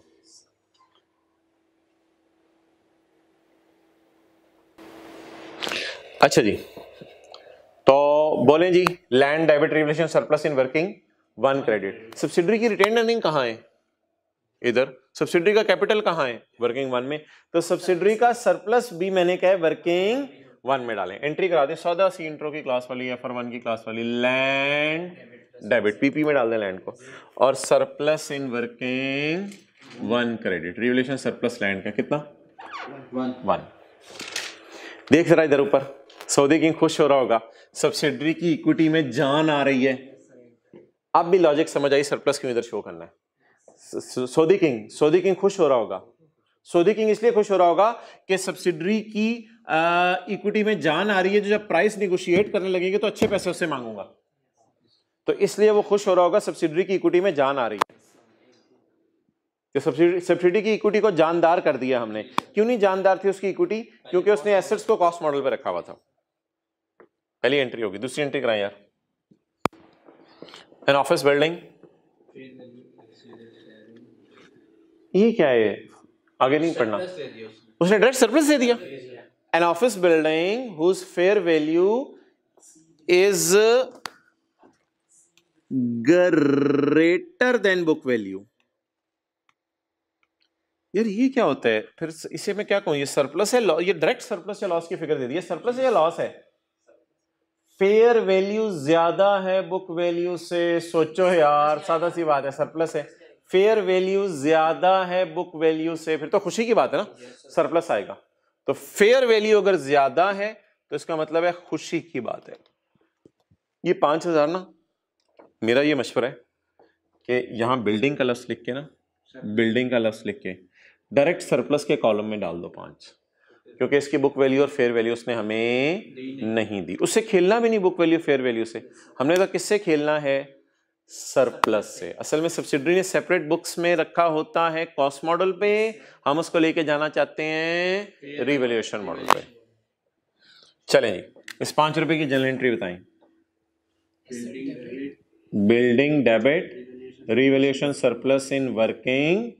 अब धड़ाधड़ सऊदी किंग के कहने के ऊपर एसेट्स को हम मार्केट वैल्यू पे लेके जाते जा रहे हैं। एंट्री पोस्ट करवाएं। बिल्डिंग डेबिट कितने से? 5 से। बिल्डिंग डेबिट बैलेंस शीट के फेस पे, और revaluation surplus of building. Keep the thing simple, this are very simple. आगे पीछे ज्यादा नहीं सोचना, आपने परेशान होंगे। Surplus in working 1 credit. आज इक्विटी नहीं खत्म हो रही।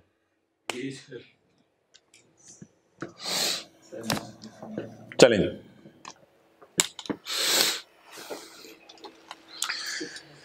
यार ये एक मसला होता है, अगर IAS 38 से आपको याद आ रहा हो, जरा जरा जरा जरा सा बताने की कोशिश करो। एस ने ब्रांड अपनी बैलेंस शीट में शो ही नहीं किया हुआ। S had not recorded the brand in its books, इसीलिए शायद मुझे एस की सेपरेट फाइनेंशियल स्टेटमेंट्स में इनटेंजिबल नजर ही नहीं आ रहा। ये क्या चक्कर होता है? कुछ एसेट्स ऐसे होते हैं जिनकी बीवी होती नहीं। गहरी बात होगी, गहरी बात होगी। लैंड की बुक वैल्यू तो थी, हम उसे फेयर वैल्यू पे ले गए। बिल्डिंग की भी कोई ना कोई बुक वैल्यू होगी, उसको हम फेयर वैल्यू पे ले जाएंगे, ये ले भी गए। कुछ एसेट्स ऐसे होते हैं जो सब्सिडरी मजबूर होती है अपनी सेपरेट फाइनेंशियल स्टेटमेंट्स में, उन एसेट्स को वो नहीं ला सकती अपनी बुक्स में। सेपरेट बुक्स में ला ही नहीं सकती सब्सिडरी उन एसेट्स को। वो एसेट्स जरा रिवाइज कराते हैं जो सेपरेट बुक्स में आ ही नहीं सकते। किधर है यार IAS 38? वो एसेट्स जो सब्सिडरी की बुक्स में आ ही नहीं सकते। अच्छा,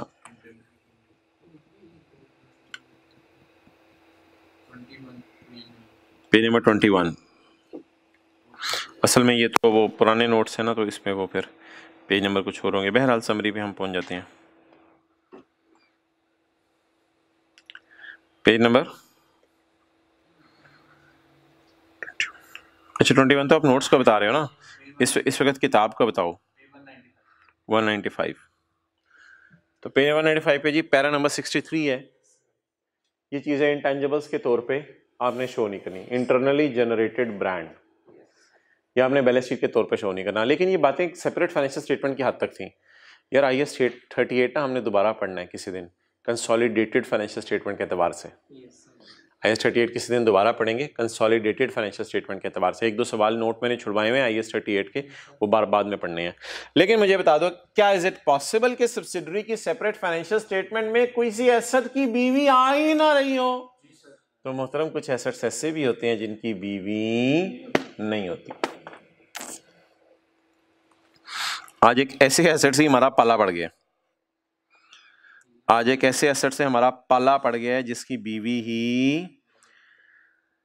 अच्छा, इस लाइन का मतलब बताओ। S has not recorded the brand in its books।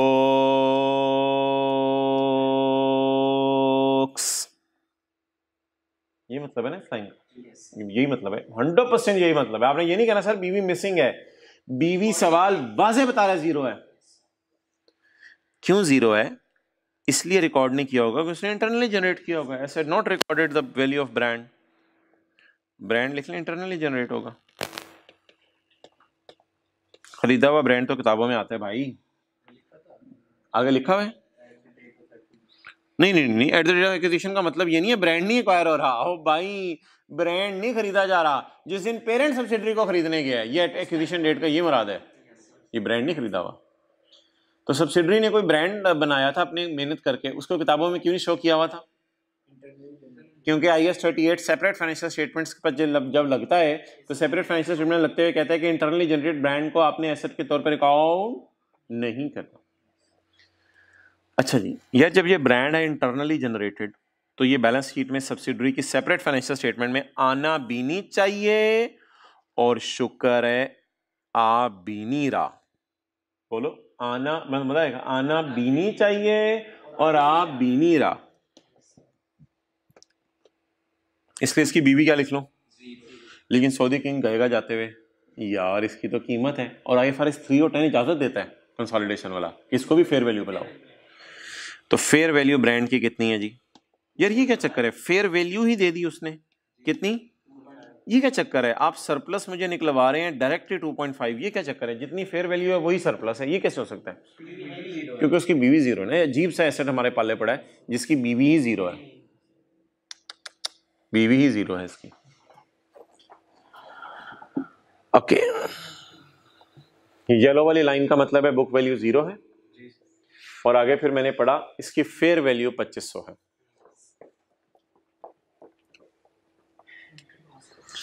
चलें जी, इसको भी साथ ही लिख लें यहाँ, ब्रांड वर्किंग 5 में ही सारी चीजें फारिग हो जाए। ब्रांड की बीवी being internally generated and fair value 2.5। Zero वाली चीज को 2.5 पे लेके जाना है, तो सरप्लस कितना आ गया 2.5। Intangible asset debit surplus in working 1 credit. Entry शुक्र है वही है, intangible debit revaluation surplus in working 1 credit कितने से जी 2.5। करवाएं जी पोस्टिंग। इंटेंजिबल यानी ब्रांड,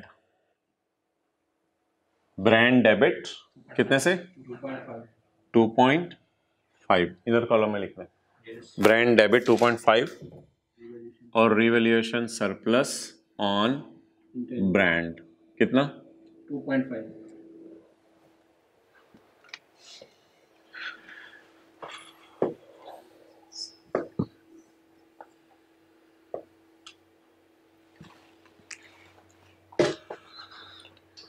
चलिए जी, बता दें मुझे तीनों की एंट्रीज।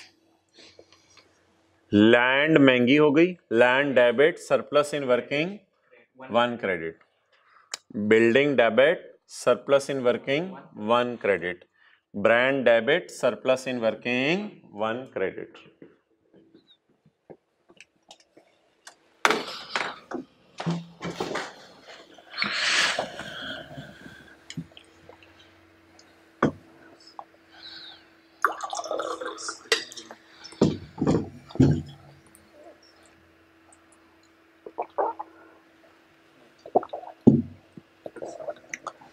अच्छा जी, now we will move towards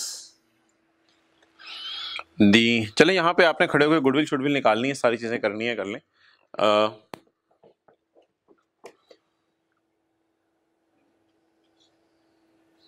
बताओ जी क्या जवाब आ रहा है? 8 तो नहीं आ रहा होगा। 5 जमा 2.5 माइनस 6 जमा 2 जमा 1 जमा 5 जमा 2.5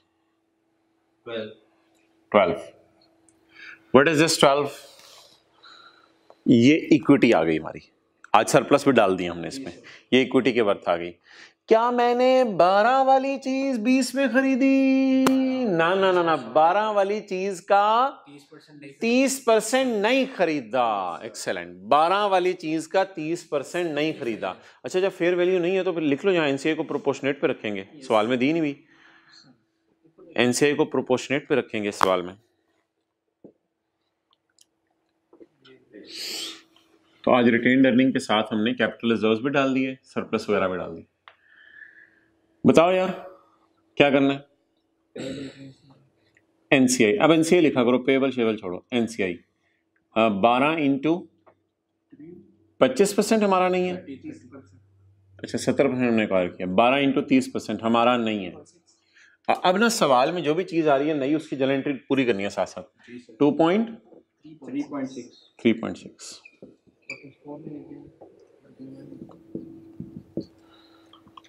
3.6।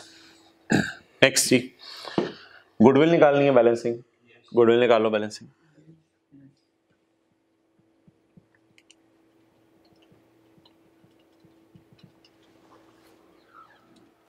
$11.6। एंट्री बताओ। एडजस्टमेंट अकाउंट क्रेडिट और गुडविल डेबिट, यही अमाउंट है। देखो, एडजस्टमेंट अकाउंट डेबिट और गुडविल क्रेडिट, वो sorry adjustment account credit goodwill debit. Goodwill बताओ जी कितने पे रिकॉर्ड करनी है? 11 पॉइंट। यार ये मैं बाहर ही ना लिख दूं, इंपेयरमेंट तो आज है नहीं इसकी, इंपेयरमेंट तो नहीं है इसकी। 11.6 आ गई जी गुडविल, वो बोले गुडविल 11.6 ही है, कैसे हो सकता है? ओहो, अभी आपने ओपन नहीं किया डेटा, डेटा ओपन करो ना। नहीं, इसका सोल्यूशन नहीं है, ये देखो 11 मिल गई। चलें जी,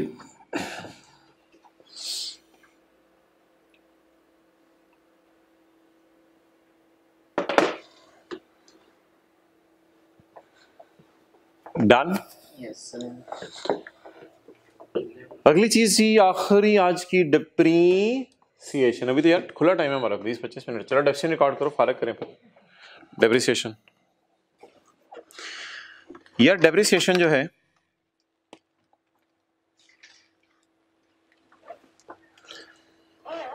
कितने साल की निकालनी है ये अलग बात है, और एसेट की लाइफ क्या है ये अलग बात है।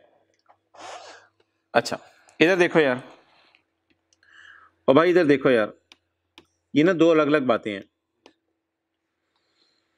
आपने एक प्लांट बाय किया, एक वैसे ही बात कर रहा हूं, प्लांट बाय किया 500 रुपए का, और इसकी लाइफ है 5 साल। प्लांट बाय किया कितने में जी? 500 रुपए में, और इसकी लाइफ क्या है? 5 साल। अब अगर मैं 1 साल, 2 साल, 3 साल, 4 साल, 5 साल, मैं आपसे कहूं यार यहां खड़ा होके मुझे आप बता दो इस प्लांट की आज तक की डेप्रिसिएशन, तो यहां खड़े होके आप मुझे बताओ कितने सालों की डेप्रिसिएशन आप मुझे निकलवाओगे? 2 सालों की। जरा कैसे निकलवाओगे? अगर मैं 500 को डिवाइड करूंगा 5 से, तो ये तो 1 साल की डेप्रिसिएशन देगा, तो 2 से मल्टीप्लाई कर दूंगा तो 2 सालों की डेप्रिसिएशन आ जाएगी। क्या जवाब आ गया? 200। तो इसका मतलब है यहां खड़े होकर कम डेप्रिसिएशन कितनी है? 200। और शायद 500 का प्लांट है ना, तो 100 रुपए हर साल डेप्रिसिएट होना है। 100 चालू उठ। अच्छा जी, क्लियर। तो मैंने आपसे सवाल अभी पूछे, बड़ा जानदार सवाल है और बड़ा शानदार सवाल है और बड़ा जबरदस्त सवाल है, दोबारा मुझे इसका जवाब देना है। एक एसेट की कॉस्ट है 500, लाइफ है 5 साल, मैं खड़ा हूं दूसरे साल के एंड पे, मेरा प्रोग्राम था, मैं खड़ा हूं दूसरे साल के एंड पे, मैंने कहा यार मुझे बताओ इस प्लांट की अक्यूमुलेटेड डेप्रिसिएशन कितनी है? आप कहेंगे सर 1 साल की अक्यूमुलेटेड डेप्रिसिएशन निकलती है 5 से डिवाइड करके, लेकिन मुझे चाहिए 2 सालों की। डेट ऑफ परचेज से मेरे खड़े होने की तारीख तक कितने साल गुजर चुके हैं? 2 साल। क्लियर यार। अब ना इसी तरह इधर भी करना है। मुझे बताओ एक्विजिशन डेट से कंसोलिडेशन डेट तक कितने साल दरमियान में आ रहे हैं? 4 साल। क्लियर। तो मैं आपसे कितने साल की डेप्रिसिएशन मांगी थी? 2 साल की। नीचे वाले डेटे में ऐसे ही मैंने आपसे कितने साल की डेप्रिसिएशन मांगी थी? 2 साल की। अच्छा इधर मुझे कितने साल की चाहिए? 4 साल की मुझे चाहिए, मेरे डेटे के मुताबिक मुझे 4 साल की डेप्रिसिएशन चाहिए। ओके, अब जी हमारी ये बहस हुई थी सुबह सुबह कि डेप्रिशिएट किसको करना है। डेप्रिशिएट मुझे बताएं आपने किसको करना है? डेप्रिशिएट आपने सरप्लस को करना है या मार्केट वैल्यू को करना है?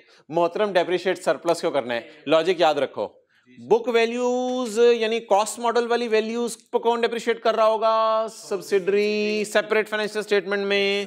हम क्या चाह रहे हैं? किस मॉडल पे डेप्रिसिएशन रिकॉर्ड हो? फेयर वैल्यू मॉडल पे। तो इसका मतलब है हम ये चाह रहे हैं कि हम सरप्लस को डेप्रिशिएट कर दें। अच्छा अब एक बात बताओ, डेप्रिसिएशन रिकॉर्ड करनी है या कम करनी है? ओ सर इसका आसान सा सवाल जवाब है, एसेट बढ़ रहा है तो डेप्रिसिएशन बढ़ेगी। बस इसका आसान सा जवाब है, एसेट बढ़ रहा है तो डेप्रिसिएशन बढ़ेगी। एसेट महंगा हो रहा है तो डेप्रिसिएशन बढ़ेगी, एसेट बढ़ रहा है तो डेप्रिसिएशन बढ़ेगी। तो डेप्रिसिएशन अब मैं इनके बढ़ाने लगा हूं, and that is working, may be you can say it 5.1 और एनीवन यू कैन से। अच्छा डेप्रिसिएशन निकालें जी। डेप्रिसिएशन सबसे पहले किसकी निकाल लो जी? बिल्डिंग की। लैंड की डेप्रिसिएशन तो नहीं आएगी ना, बिल्डिंग की निकालें सबसे पहले। यार बिल्डिंग की लाइफ कितनी है? रिमेनिंग लाइफ, जिस दिन हमने सब्सिडरी को खरीदा था उस दिन खड़े होके बिल्डिंग ने क्या कहा था? बाकी कितने साल मेरे साथ रहेगी? रिमेनिंग कितने साल मेरे साथ रहेगी? 20 साल। इधर देखें सरप्लस को पकड़ें और 20 से डिवाइड करें, लेकिन ये फैक्टर आपको देगा 1 साल का डेप्रिसिएशन। वो जो मिसाल मैंने छोटी सी कराई थी वो याद है अभी? वो मिसाल अगर नहीं होगी तो ये मसला होगा आपको, सर ये क्या कर रहे हैं आप, आपको समझ नहीं आ रही होगी। वो 500 वाला प्लांट कितने सालों में खत्म होना था? 5 सालों में। इस सरप्लस ने कितने सालों में खत्म होना है? 20 सालों में। लेकिन कंसोलिडेशन हम 20वें साल के एंड पे तो नहीं कर रहे खड़े होके, कंसोलिडेशन तो हम चौथे साल के एंड पे खड़े होके कर रहे हैं। तो 5 डिवाइडेड बाय 20 मल्टीप्लाइड बाय 4, जैसे किया था 500 डिवाइडेड बाय 5 मल्टीप्लाइड बाय 2 साल अभी किया था। तो डिवाइड किससे करने? लाइफ से, जैसे। लेकिन डिवाइड मार्केट वैल्यू को नहीं करना मेरे से, सरप्लस को करना है। सरप्लस को डिवाइड किससे करें? लाइफ से। Surplus divide by life multiplied by acquisition date और कंसोलिडेशन डेट। ये बहस हो गई थी कि डेप्रिसिएशन रिकॉर्ड 20 साल की करनी है या 4 साल की करनी है रिकॉर्ड। 20 साल तो एसेट की लाइफ है ना। ये बहस आपसे कहां हुई थी, ये मैं आपको दिखा दूं।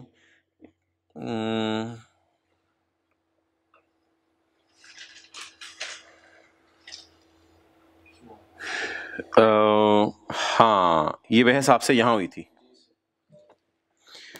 डिस्कशन ऑफ डेप्रिसिएशन ऑन, अगर एक्विजिशन डेट रकम जनवरी 13 है और कंसोलिडेशन डेट 31/12/16 है तो आपने मुझे कहा था 4 साल की डेप्रिसिएशन निकलेगी। तो ये बहस यहां हुई थी। लाइफ अल्लाह का शुक्र है सवाल में गिवन होगी, लेकिन कितने साल से सब्सिडरी अपनी जिद पे कायम है कॉस्ट मॉडल यूज करते हुए? 4 साल से। हमें खरीदे हुए कितना अरसा हो गया सब्सिडरी को? 4 साल। तो ये वाला 4 साल हमने यूज करना है।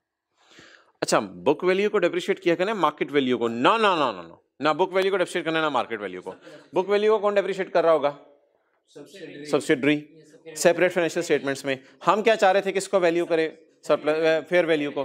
तो फिर हम किसको सिर्फ डेप्रिशिएट कर दें? सरप्लस को। तो फॉर्मूला क्या बन गया?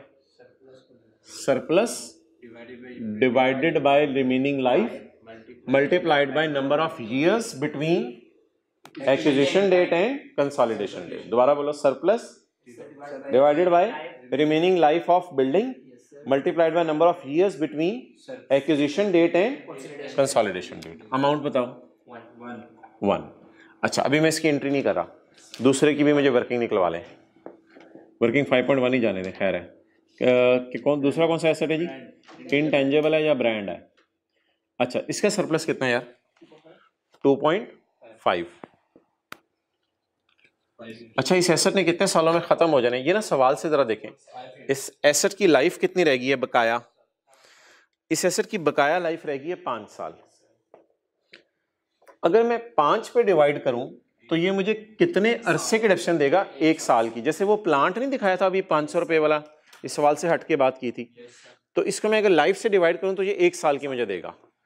लेकिन मुझे कितने सालों से सब्सिडरी अपनी बात पे डटी हुई है और सब्सिडरी जिद्दी जो है अपनी किताबों में जो है वो लगी हुई है कॉस्ट मॉडल पे डेप्रिशिएट करना? 4 साल हो गए उसे। तो इंटू 4 ईयर्स। ये जो इंटू 4 है ना, ये तो हर जगह एक ही वाला यूज किया करेंगे, चाहे बिल्डिंग है चाहे इंटेंजिबल है। एक्विजिशन डेट से कंसोलिडेशन डेट तो 4 साल ही है ना। तो ये 4 इधर भी यूज हो जाएगा, इधर भी इंशाल्लाह आपका यूज हो जाएगा। एक ही दफा निकल आएगा तो काफी है जी। अमाउंट 2। यार एसेट बढ़ता है तो डेप्रिसिएशन बढ़ती है, एसेट महंगा होता है तो डेप्रिसिएशन बढ़ती है। डेप्रिसिएशन बढ़ने की एंट्री बताओ? Depreciation debit, accumulation credit.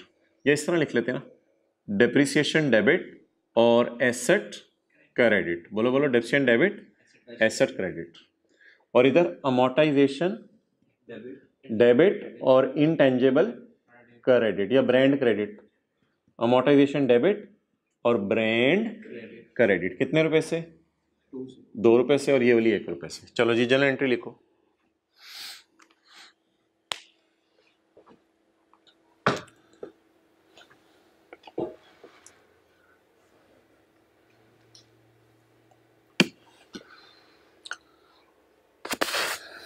Done? बताएं जी जनरल एंट्री। सर आपको कैसे पता चला डेप्रिसिएशन बढ़ानी है? मोहतरम, बिल्डिंग महंगी हो रही है, उसको डेप्रिशिएट करना भूल गया हुआ है तो मैं सरप्लस को डेप्रिशिएट कर देता हूं। Depreciation debit, building credit. और इंटेंजिबल भी महंगा कर दिया हमने, तो वो रिकॉर्ड करना भूल गया, उसकी डेप्रिसिएशन मैं रिकॉर्ड कर देता हूँ for consolidation purpose. Depreciation debit, building credit, amortization debit, brand credit. अच्छा जी, मेरा लास्ट सवाल आपसे, डेप्रिसिएशन और अमोर्टाइजेशन तो मैं कहीं लिख नहीं सकता क्योंकि ये तो एक्सपेंसेस हैं और मैं बैलेंस शीट बना रहा हूँ। तो मेरा आपसे सवाल है कि एक्सपेंसेस को रिकॉर्ड करूं यानी एक्सपेंसेस को डेबिट करूं या अर्निंग्स को कम कर दूं? अर्निंग्स को कम कर दूं।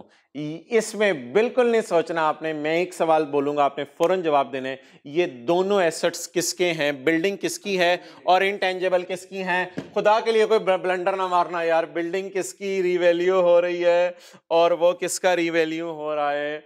बिल्डिंग किसकी रीवैल्यू हो रही है? सब्सिडरी की।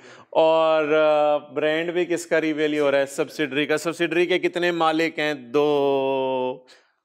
तो इसका मतलब है इस वाली रिटेन अर्निंग में डेप्रिसिएशन जाया करेगी, इस वाली रिटेन अर्निंग में। वजह क्या है? किसका एसेट? सब्सिडरी का। डेप्रिसिएशन किसकी एसेट की? सब्सिडरी के एसेट की। पहले से कौन डेप्रिशिएट कर रहा है? सब्सिडरी।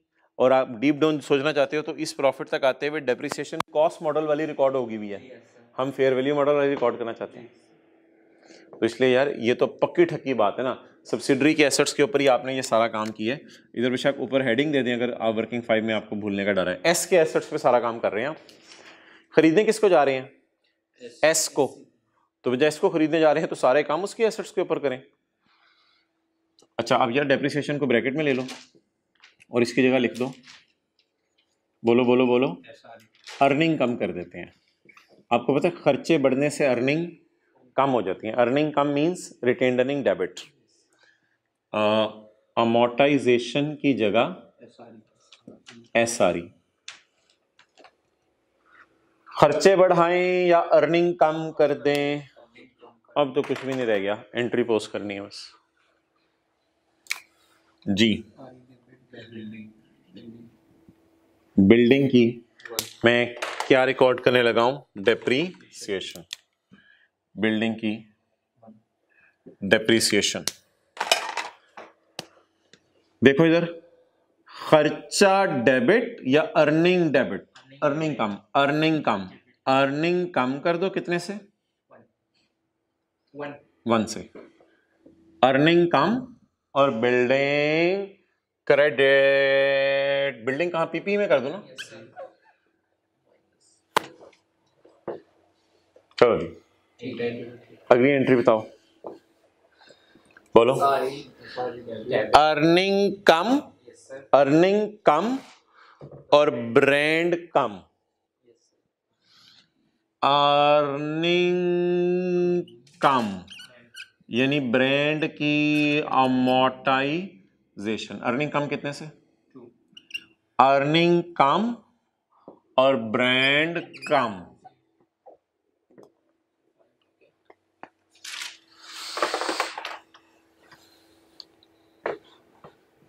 चलें यार, देख यहां से वहां तक कवर कर रहे हैं ना, यहां से नहीं हो रहा तो अब थोड़ा सा इधर लाओ जरा यार। वो जब मैं इधर आता था तो फिर आप शो करते थे, फिर शो करते थे, देख ले पक्की बात। चले माजरत भाई अगर आप लोगों को शो नहीं हो रहा था, शो अब कर देते हैं। देखें, खर्चा रिकॉर्ड करने से अर्निंग, अर्निंग कम, बिल्डिंग कम। शो हो रहा था अब ये, अर्निंग कम, बिल्डिंग कम। सरप्लस को डेप्रिशिएट भी तो करना ना। खर्चा बढ़ने से अर्निंग कम हो जाती है। अर्निंग कम, ब्रांड कम। अर्निंग कम, ब्रांड कम। कम कम कम। ओके ओके, अच्छा जी, डन यार। कितना टाइम रह गया है? ओए 10 मिनट पड़े हैं। चलो मजे मजे से मुझे कराओ, फिर टोटल्स करवाओ सारे अकाउंट्स के। सवाल में एडजस्टमेंट्स खत्म हो गई, टोटल करो। हाँ ठीक है, नहीं टाइम मिलेगा। हाँ मोहतरम, जो सलूक एसआरई के साथ करना वही सलूक my dear as capital reserve के साथ मिलता जुलता कर लेना। ठीक है जी। अच्छा यार, ये सब्सिडरी की अर्निंग्स किसको बांट दें? न्यू ओनर्स को दे दें या ओल्ड ओनर्स को? सब्सिडरी की अर्निंग्स किसको बांट दें? मैंने आपको क्या कहा था, जो बफलो का दूध है वो बफलो को तो नहीं देना, बफलो के मालिक की मर्जी है कि जहां हम इस्तेमाल करें। तो सब्सिडरी की अर्निंग इमरान खान को भी दे दें और सब्सिडरी की अर्निंग पीटीसीएल को भी दे दें। ये तो बीच में एक नई चीज कोई आ गई आज, सब्सिडरी जो फोल्डिंग डाल के नहीं बैठ जाती फोल्डिंग सीट में, तो सब्सिडरी की अर्निंग अभी बीच में इसको भी पानी पिलाना पड़ेगा, ठीक है, वरना वो पेप्सी जो इधर पिलाती थी इधर पिलाते थे। तो सब्सिडरी की अर्निंग इमरान खान को भी दे दें और सब्सिडरी की अर्निंग, और action speak louder than words, यहां दो फिगर आएंगी बांटने वाली, ये दोनों ऐसे जाएंगी। डन। CRE और NC आई बोले आई, 32 जमा 6 38 38 माइनस 3 35, ज़रब 70% 80% 70%, कितना आ गया 24.5, और ये बता दो 10.5। डबल एंट्री साथ साथ करो, सारे अकाउंट सब क्लोज हो रहे हैं। सब्सिडरी की रिटेन अर्निंग, खुशकिस्मत हो पेरेंट, सब्सिडरी ने अर्निंग कमाई है तुम्हारी है कितनी 24.5। खुशकिस्मत हो NCI, तुम्हें भी सब्सिडरी ने कुछ भेजा। इमरान खान खुश हो जाओ, पीटीसीएल खुश हो जाओ, सब्सिडरी मेहनत कर रही है। 10.5, ये दोनों को बांट दें।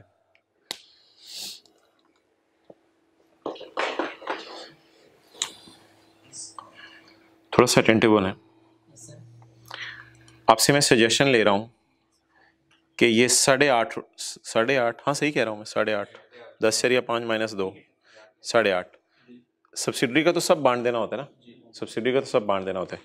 सब्सिडरी के टूटा हुआ हिस्सा रिटेन नहीं से टूटा हुआ हिस्सा कैपिटल रिजर्व है, तो ये 2 तो इधर चला गया था ना। सब्सिडरी का कैपिटल रिजर्व 8.5 कैसे बांटूं, 8.5 कैसे बांटूं, कोई मशवरा दे दें। 8.5 किस किस को दे दूं, पेरेंट को भी दे दूं और इमरान खान को भी दे दूं।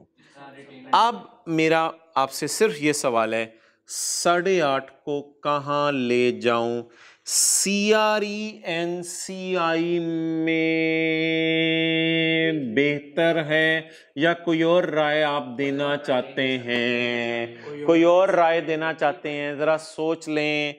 सब्सिडरी के कैपिटल रिजर्व अगर बांटने हैं तो बेहतर है कि सब्सिडरी की रिटेन्ड अर्निंग पेरेंट की रिटेन्ड अर्निंग के नीचे लिखी है, तो सब्सिडरी के कैपिटल रिजर्व भी पेरेंट के कैपिटल रिजर्व के नीचे लिख दो।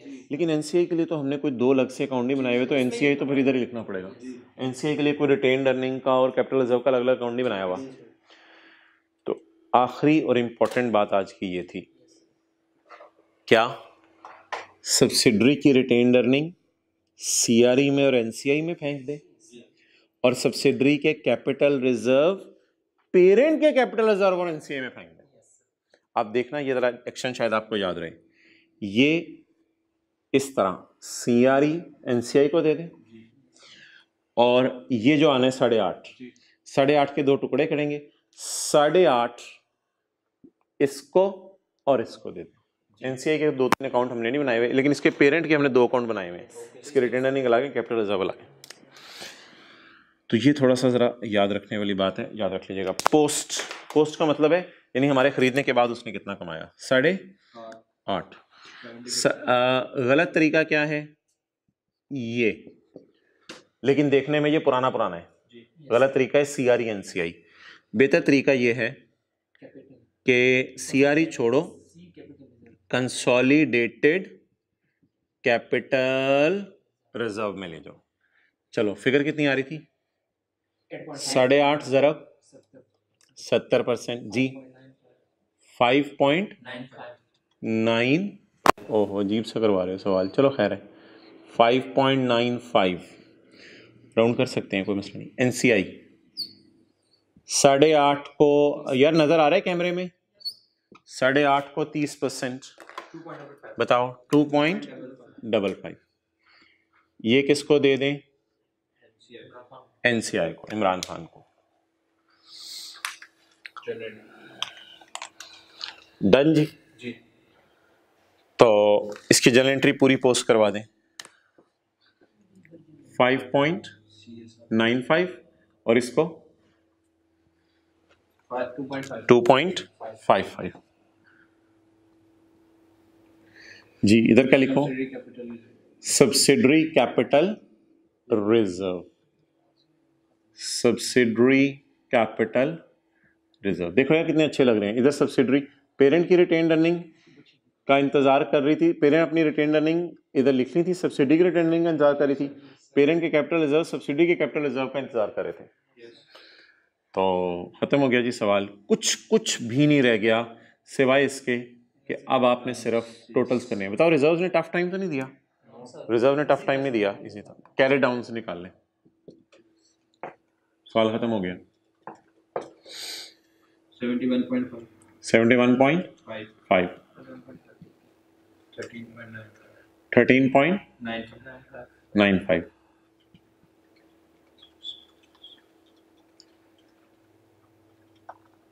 16.65। अच्छा तीनों को यार एक दफा ले आओ जरा, देखना इधर। CRE consolidated retained earning, consolidated capital, बस तीनों को उधर से बस कैरी डाउन्स लाने हैं। अब आपने इधर कुछ सोचना नहीं है। वर्किंग 3, वर्किंग 3.1 और वर्किंग 4। चलो जी लिखवा दो जी। कितने कितने आ रहे हैं? 71.5 13.95 16.65 और ये कितना था? 15 जमा क्रेडिटर 30 15 जमा 38 कितना हो गया? 53। ये कितना है?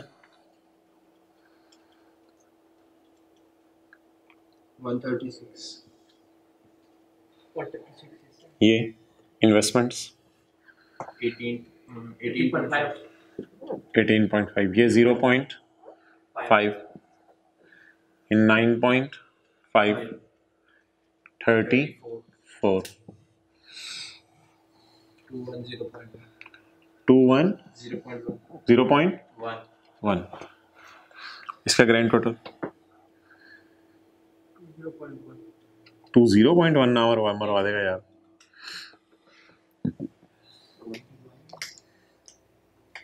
सही होगा इंशाल्लाह।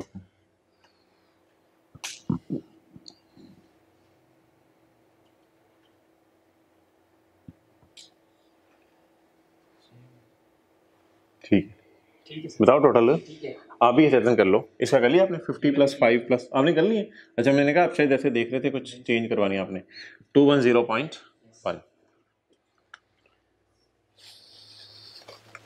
हो गया सारा सवाल। इधर ही रखो इसको।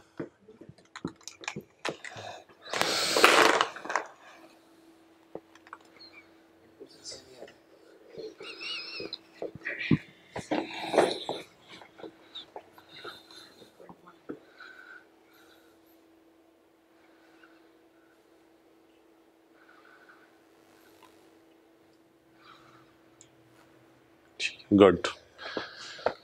अच्छा यार जाते जाते अभी बच्चों नोट ना करें घर में, पॉज करके नोट कर लीजिएगा।